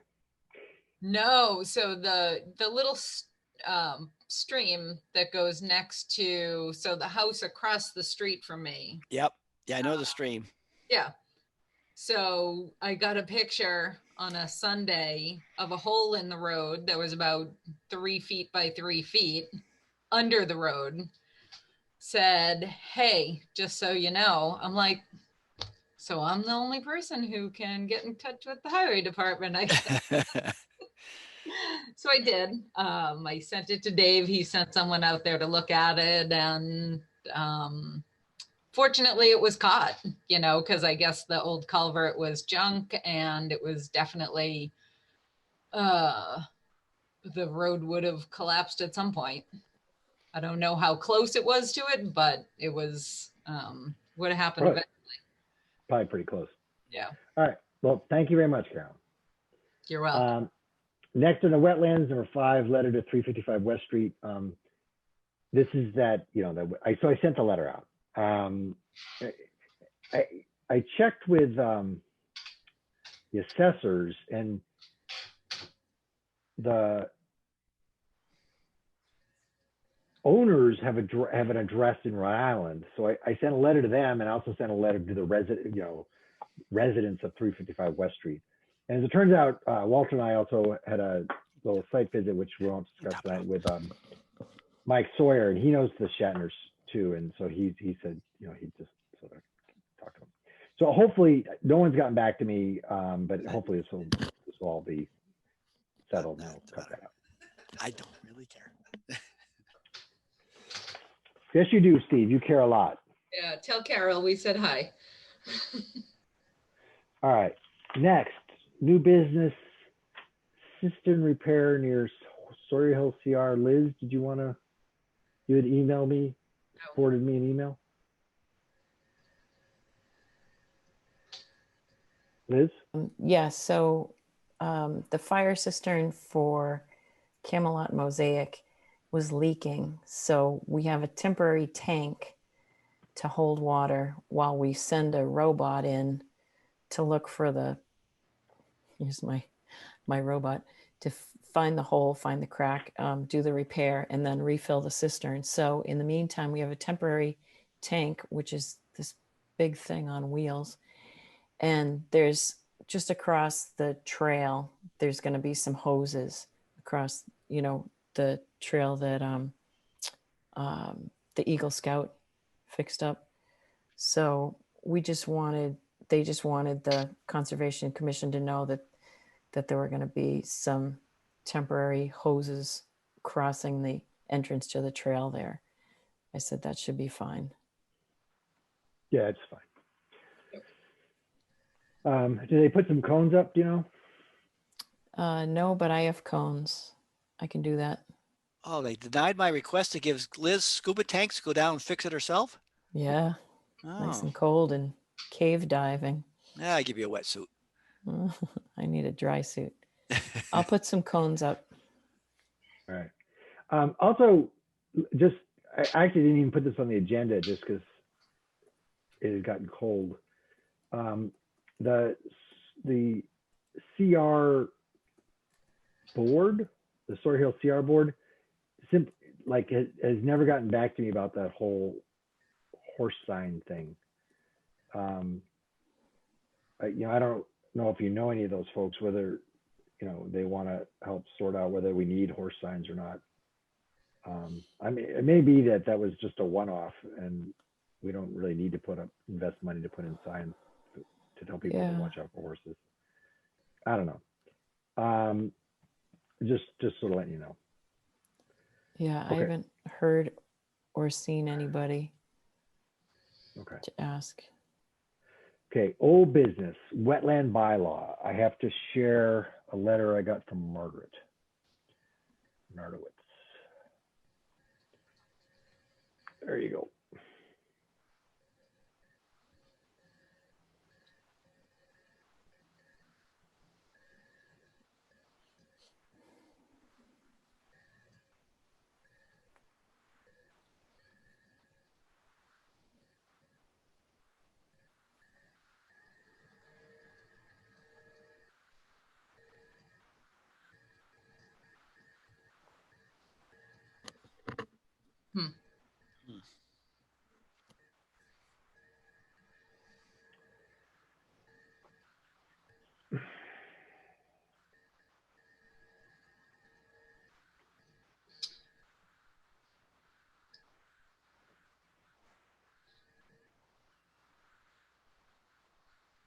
So what do you think? I think we have to, I think we have to wait. I think if we try to push it, Mhm. it will raise hackles if we've been asked to wait Mhm. and we don't. I think that, and we just, so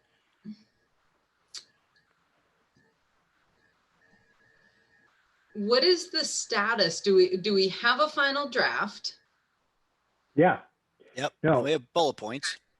I sent out the Okay. final draft to all sorts of people, boards and stuff like that.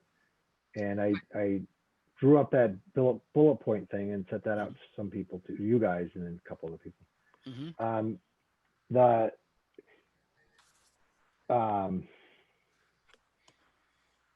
So, you know, I guess my question is, you know, what I don't know, I mean, is because I actually spoke with Margaret in person about this first, and I said, please send me an email, you know, so she did. And, you know, so I don't know how much of this is originating from her or from the select board. You know, there's two issues here. One is just having enough time. And,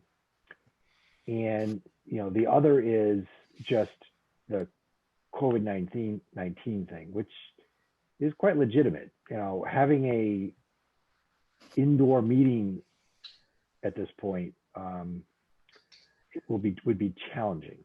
It's going to be challenging, and I can imagine that they want to keep the meeting as short as possible.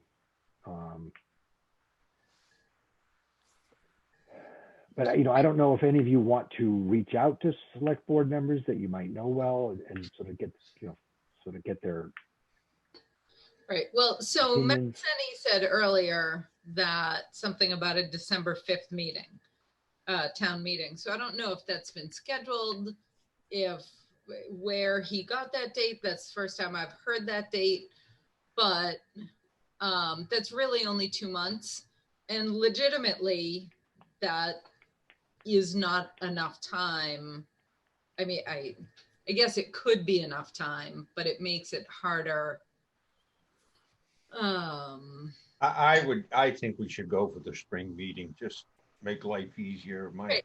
And we experience with the rail trail, the heck out of it. yes, we should wait until spring. I'm not going to do much lobbying between now and the meeting. It's deer hunting season's on, for heaven's sake. So right, but I think it gives us a lot of time to. I think our next step is that we meet with other boards or invite them to a meeting. right, absolutely. I think that's our next step, and then we start planning. Other than Zoom meetings, I don't know how we Zoom meetings and Facebook. I don't know how we Reach out. but it gives us more time to reach out more times. Yep. You know, instead of having 2 community forums, we can have, you know, 10, we can have 8, whatever we feel like we need. You just have to wait. What I'm trying to say is you don't want to wait to the next meeting and we're in the same boat 2 months beforehand. So in other words, if we delay it to spring, you don't want to wait till spring to do this. Right. All right. So anybody want to, well, Carolyn's got planning board covered. Conservation. But I think we call a meeting. I think, so you said you've sent off to other boards. Right. So yeah, I did. You know, they have no one's got back to me. Right. Well, actually, that's not true. I got some feedback from zoning, but you know, do we request to be put on their agenda? That's the way to do it, yes. Or do we invite them to our agenda? They won't show. Nobody will show. So, anybody have any thoughts about how we divide and conquer? We can't just do one. We can't have one meeting that we invite all Well, the boards to. I can't agree with Walter. They won't show. Yeah. You've got to go aggressively after them. I'll take care of the board. I'll go to the Board of Appeals. If we could get on their agenda, then there's a commitment. Yeah. So we need to, first of all, let's just do the spring meeting. Can we decide that first and then, Yeah. what we're going to do, Mr. Chairman, but I don't know. And then, look at we all ought to get together so all our presentations are very, very similar, and then divide up and go to each board and do it. What we want to do. Okay. And we go singly, we go in pairs. We go in a group. We just, say the conservation pairs. gets on their schedule, on their agenda, and then we all attend. Only that won't even happen. But if you get, if even just two of the commission members going, well, two would be good just to Right. double check. But if you start having a conversation between us and keep bumping in, it isn't going to sound good. It's got to be a little smoother. Bulleted presentation and. No, we got that. Yeah. Yeah. What I approached Buzz, but he didn't answer me, Carolyn, about he helped with the Community Preservation Act, put up a nice Right. flyer, and that's what he does for work. So I would love to have his help. And Talk to him. yeah, I was going to actually ask you if, so did you just send him an email or? yeah, I sent him I might have even sent him a text, Okay. but he didn't get back. But now we have till the spring. So, I forget the history of how we did the community preservation, but we could use what we learned then for success with this too. Right. Unfortunately, COVID just makes it all that much harder. Right. Yeah. Yeah. We met on the CPA a lot of times. Yeah. And just having community forums, people in this format, it's, in fear of talking over everybody means not many people talk. Good point. I've noticed it at I do this, I do the wood turning meetings, I do planning board, it's a hard forum to do these kind of things in. So, not that we have anything better at the moment or any choice, but it's just, so having the additional time might make it easier. Okay. Carolyn, do you still want to sort of sit down with Mike Sawyer? Sure, if you would like me to. Well, you mentioned that. Every day. Well, either one of you. I mean, I just wanted to get a copy of it in his hands, and have him take a look at it. Yeah. Okay. And I had sent a copy to Dave Burke a while ago. He didn't get back to me. He said he's not feeling so well, Carolyn. Yeah, Walter, you were saying that. Improving. Okay, good. So. Okay. Well, I'm sorry he's not feeling well. Maybe in another week I'll sort of pester him again, or request his attention. Okay, cool. All right, we'll just keep thinking.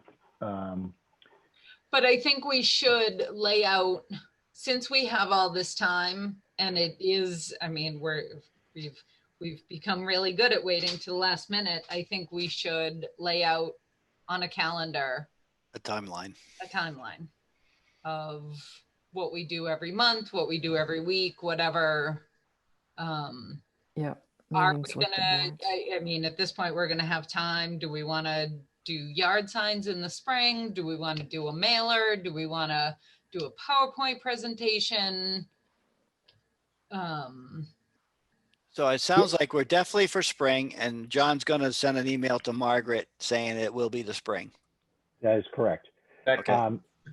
Third. Well, yeah, we don't. I mean, we have a general consensus here. We don't have to vote unless anybody's opposed. I mean, Carolyn, you know, one of the biggest uncertainty is about what happens with the epidemic. You know, you know, if things are cleared up by February, March, then it's pretty easy.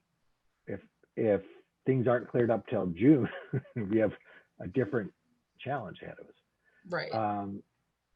So, I mean, you know, I think, you know, the key things are to identify, you know, to reach out to the boards, reach out to, you know, key people that can, you know, sway the public, and like Mike Sawyer, and then potentially find out any other people that would be, and also in Dave Burke, because he was, you know, important the last time it was a town meeting, and then identify any of the people that might have strong opinions, and then talk to them. So I, you know, not like some of the people that were there with us in February, I don't know. I didn't. Some of those people, Carolyn, I didn't know. Right. I think there was only one person in that room I didn't know. So maybe if you could, like, you know, write down some of those names, and so we can try to reach out to them. Yep. But I think again, especially since we have the time, I think we should meet with the boards as soon as possible, because if there is something in there that is going to cause problems and we decide to change it, or add something or move a word or change a word or a meaning or whatever, I would like to kind of get it nailed down and get a general consensus, at least with the town, before we start really reaching out. All right. So I think right here, I agree with what you're saying. So I think somebody needs to take an action item and say, okay, when do these boards meet, and let's set up a time on their agenda, and let's just schedule it. I think if we meet with them before late February, early March, they're gonna all forget it anyway. No, I don't think so. I think it's too big. I think waiting that long would be a mistake. No, we need to do it right away. I agree with that. So which boards? So let's do the. Right. So planning. Okay. Well, you got that one covered. Okay, are they important? But if somebody would also come. Yeah, I can be there. Okay. Yep. Planning. What else? Who else? Planning, ZBA, Board of Health. Board of Selectmen. Yeah, select board. I didn't Shouldn't we go to all the boards? No. Well, we don't have to go to personnel. Okay. The personnel committee, you know, and so it's. Yeah, we don't have to go to energy committee either. Fence viewers, I mean, you know, whatever. I mean, there's a lot of different boards and committees. Right. Well, so Peter Hoffman is here, listening in. Oh, good. So he can offer some opinions. Right. All right, let me allow him to talk.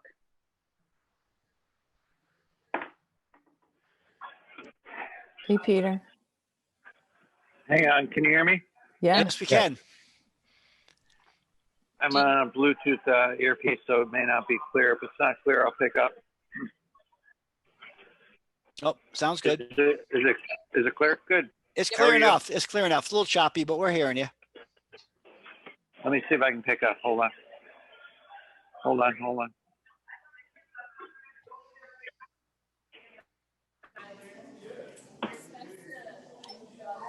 Is that better? Oh, much better. Much. Yes. Excellent. A clear voice is always helpful. So you conveniently forgot the Economic Development Committee. So We're just a little committee. That's why I was bringing you in. Good. Oh, who's better than you, Carolyn? Well, only you, Peter. Now, So the rest of us have to listen to this, you know. So do you feel the EDC would have input, would want input? I think they would probably say it's not our place to opine, but I think personally, I think it is our place to opine because we're a committee within the town. But I think that if I had to predict, they'd say it's not economic related. But you should come to us, get our 2 cents worth. Why not? Yep. When Send you it to them and Peter, when do you guys meet? You're welcome anytime. I think we next meet November 4th. I'm not 100% sure. It's generally monthly. Okay. We have a huge agenda of 1 or 2 items. well, now you got 3. Yeah, so we probably can squeeze you in. All right. Can you email reservation with a confirmation of the date and a time? Of course. That would be awesome. Yeah, I'd be happy. Okay. And then we'll need your. So let me. Like. So I'm in real estate. You probably, at least some of you probably know that. In one location that I'm in real estate, I've got 5 entities Wherever you are, that care about environment. Pretty 5 shaky. entities. We got the Army Corps of Engineers, the State of New York ×2, the trustees, which is an entity from the King of England. Don't laugh, it's really true. And then the town, like you, the town's conservation board. So I'm a little sensitive to overregulation. Okay. Broke up for a part of that, Peter. I'm not entirely sure. Can you, so you said that because you're in real estate and involved with some other stuff? No, he's worried about overregulation. Well, I'm in real estate. Mm. I've got all those entities permitting or not permitting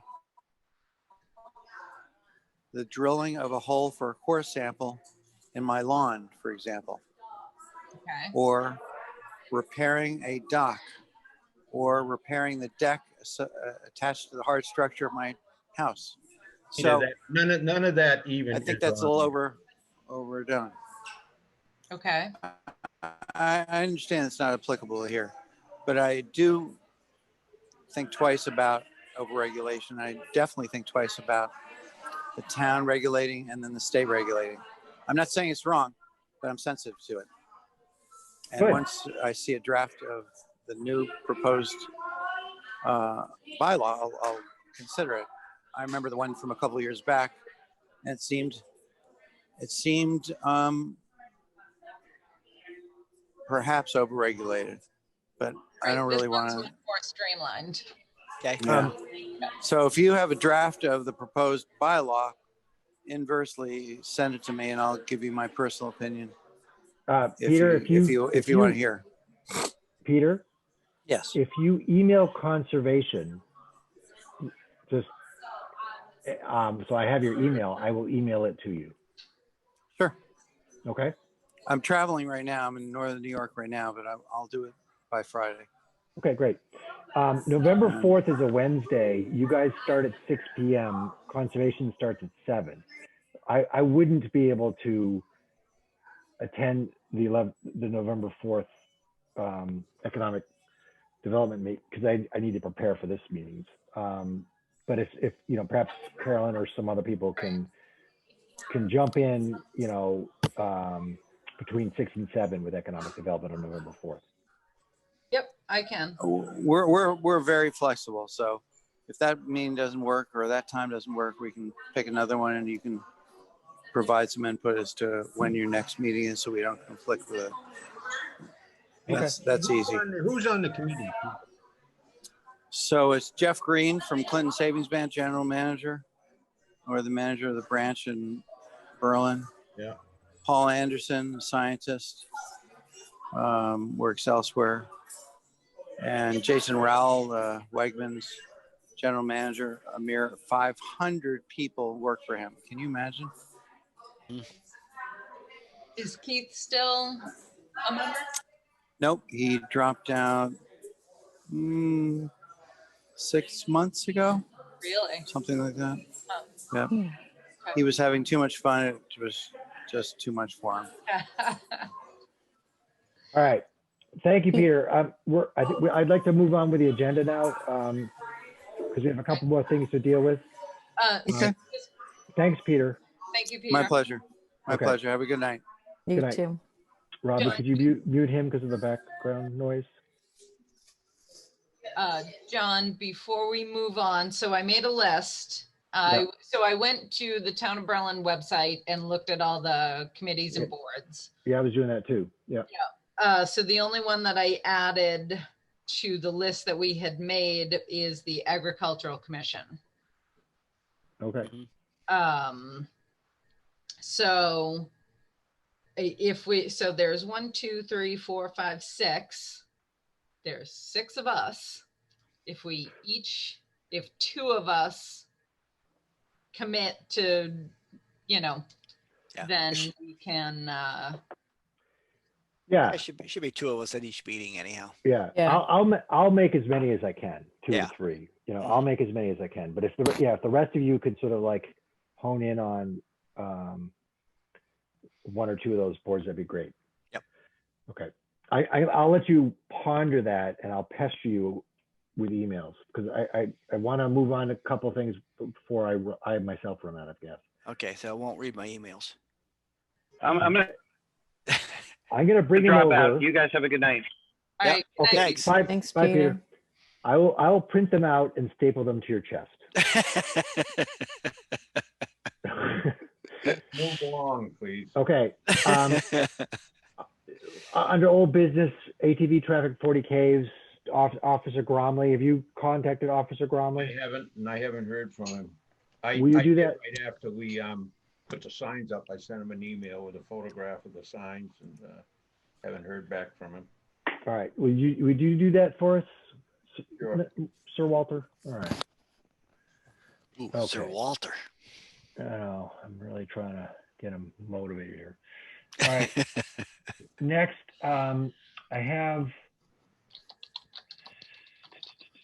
Why do I want to call him? Are there trespass? Are there ATV problems still going on there, John? Not that I've heard about it, but I mean, I just want to see if he's like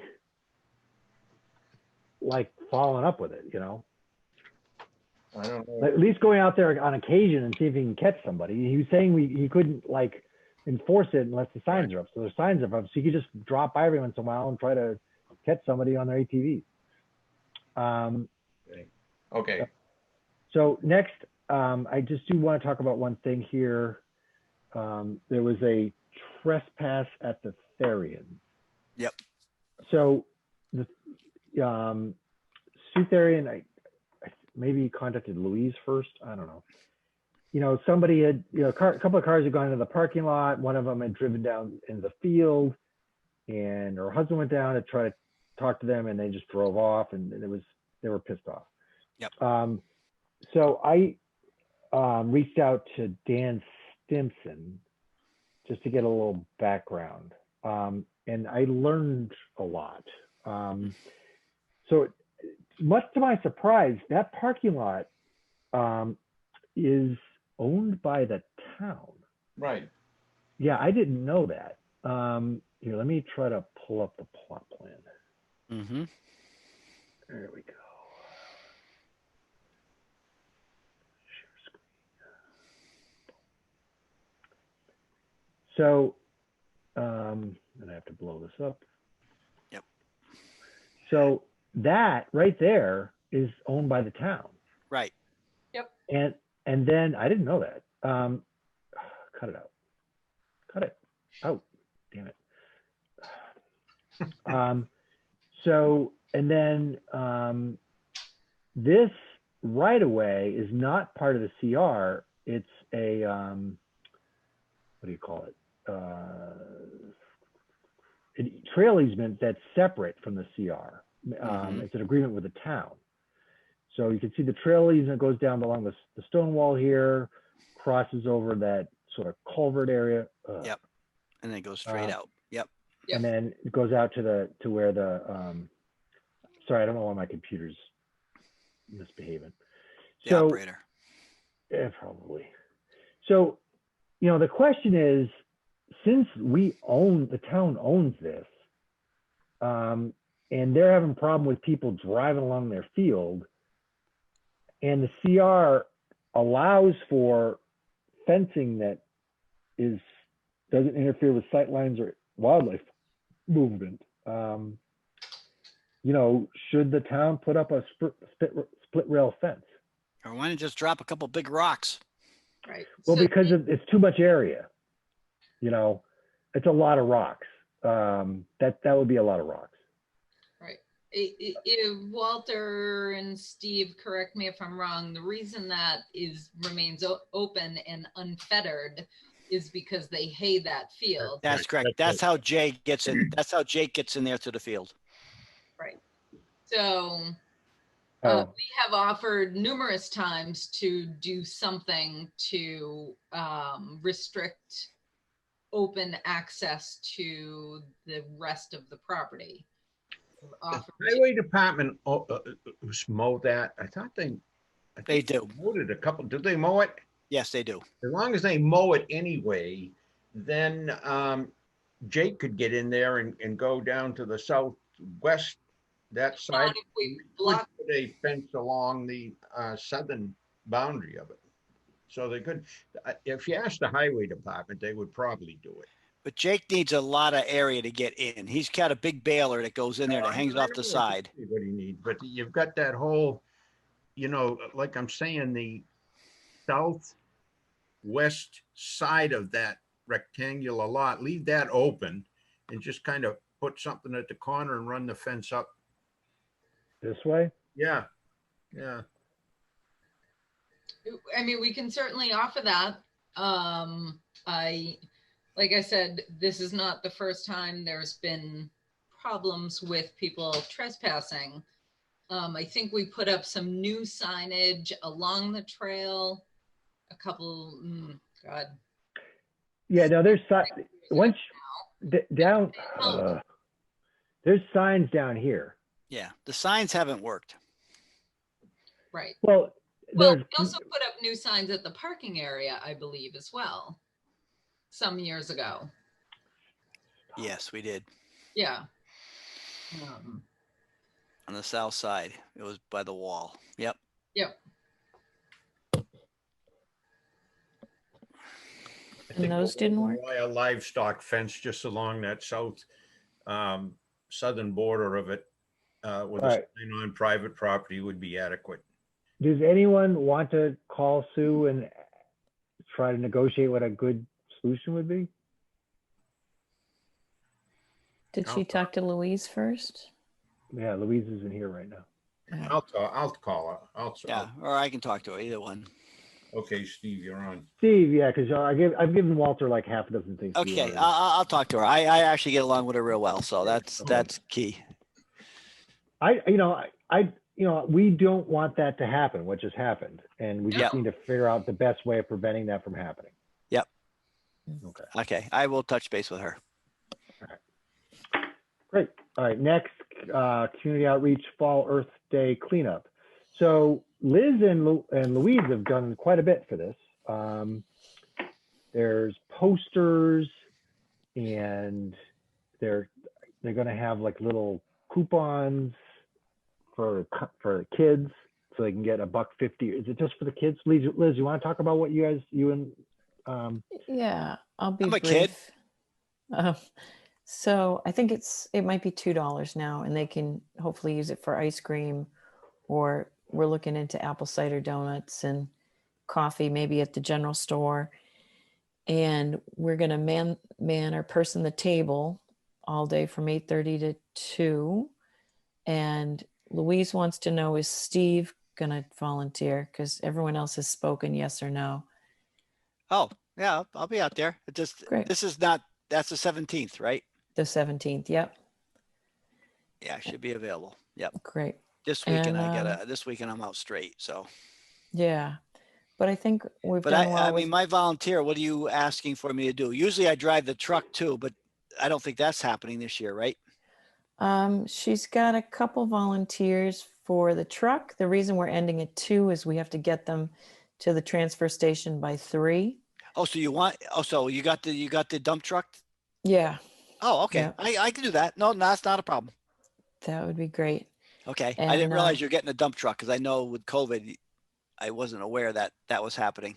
Yep, we're gonna pick up the bags, and people can pick up bags and then put Okay. them out later, which is great. Hopefully we'll have good weather. And I put an event on our Facebook page, and hopefully it's on Berlin Neighbors Connect. I'm thinking of getting rid of my Facebook account after watching The Social Dilemma, but Yeah, isn't that something? yeah, That's true. By the way, I watched that myself. yeah. So, but for stuff is on there for now, and I think we're in good shape. And So- thanks, Steve, for stepping up. And yeah, Louise did the lion's share of the work. Good for Louise. Yeah. I have a question. So you guys are going to have a table out front of the town hall? Yeah. Hey, Yeah. where's Walter? What table? We lost Walter. Yeah. Yeah. What table? Oh, I can get one from our common house. Or good I mean, point. can we use? Is there one? Or are there tables we can use inside? Or what? Because you're going to want some tables and chairs there. Louise is going to want to be able to sit there and direct things, and maybe you can work with her or something like that. Yeah, we'll get a table and chairs. We had a banner that we can probably put up on the table from Now, this is other at the years. town hall. This is not at the realty office. Right.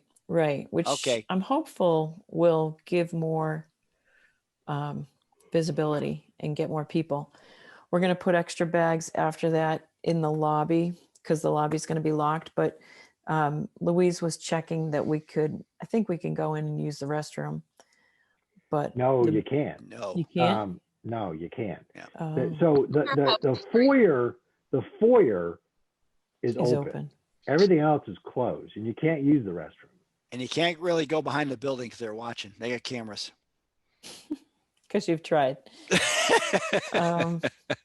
Well, Louise's house is right up the street. Steve's house is right up the street. You Oh can yeah. go to Here Steve. we go. So the So I truck guess will be not. at the town hall this time versus the realty office. Right. The base camp is the town hall, Oh. the 23 Linden. Wow, changing things up. Cool. Yeah, we're changing things up. And Margaret's telling all the boards, and everybody's getting emailed. So I think we're good. Robin, you want to help me do Gates Pond Road? That's the 17th?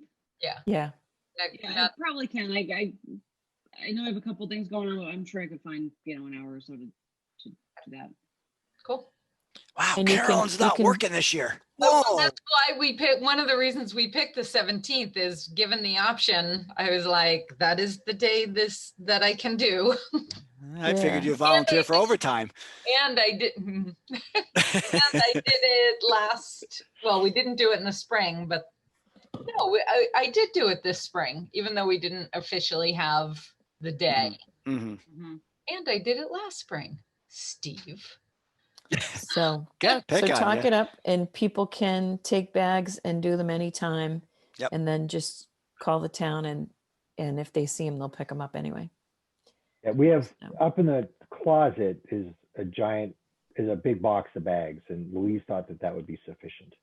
oh, okay. She was thinking of buying or getting It's more. fine just- with me if she gets more. She was the one that said they would be sufficient. So she now thinks we need more, then she should get some more. Yep. That's Deal. because all the bags you're going to pick up, John. We've 2 years ago, we had like 15 bags. Yeah, I know. Ju- It doesn't Jess take. and I did 15 bags. They fill up Plus- quick. Plus stuff that didn't even fit in the bags. Yep. Right. I know. Tires, refrigerators. I know. Yeah, Mhm. it's impressive. Bumpers. Yep. Yeah. All right, great. Okay, so I great. move to adjourn. Is there a second? third, Is fourth, fifth, everything done and sixth. agenda? Pardon me? Are you done with the agenda? Well, actually, I am. Does So, that matter? yeah, it matters a lot. All right. So we'll vote. John, I, Liz, Aye. Carolyn, Aye. Robin, Aye. Steve. I'm always last. Well, if you signed on earlier. I know. Yeah. So, all right. And meeting ends at 9:22.